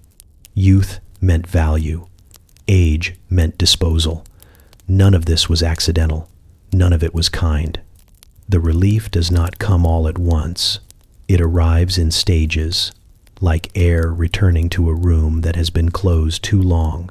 You feel it when you stop adjusting yourself for invisible observers, when you sit without correcting your posture into something symbolic, when your face settles into its natural expressions without apology. You exhale, and it is deeper than you expect. You understand now why beauty felt exhausting. It was never meant to nourish you. It was meant to maintain order. It kept you occupied with yourself so you would not look outward too often. It trained you to self-correct before correction could arrive from elsewhere. It made compliance feel like identity. Stepping away from the mirror does not mean you stop caring how you look. It means you stop letting appearance act as proof of virtue or failure. Your face no longer owes anyone a narrative. Your body no longer has to explain itself. This understanding rearranges things quietly. You move differently, not defiantly, just honestly. You take up space without translating it into meaning. You allow your presence to be practical instead of decorative. The world does not collapse when you do this. It barely notices. That is part of the revelation. Control only works when you keep participating. You think of all the women before you who never had the chance to step away, who lived entire lives inside the mirror, adjusting and apologizing until there was nothing left to adjust. Who were remembered, if at all, as ideals rather than people. Their absence weighs on you, but it does not trap you. You are still here. The mirror remains on the wall. It does not shatter. It does not protest. It simply waits, powerless, without your attention. For the first time, it is just glass. You feel something unfamiliar settle in your chest. Not triumph, not anger, relief. The kind that comes when a long-held tension finally releases and you realize how heavy it was only after setting it down. Beauty no longer feels like a test you forgot to study for. It becomes optional, contextual, personal. You can choose it without letting it choose you back. You step fully into the room, into the day, into yourself. And for the first time, nothing is watching you decide who you are.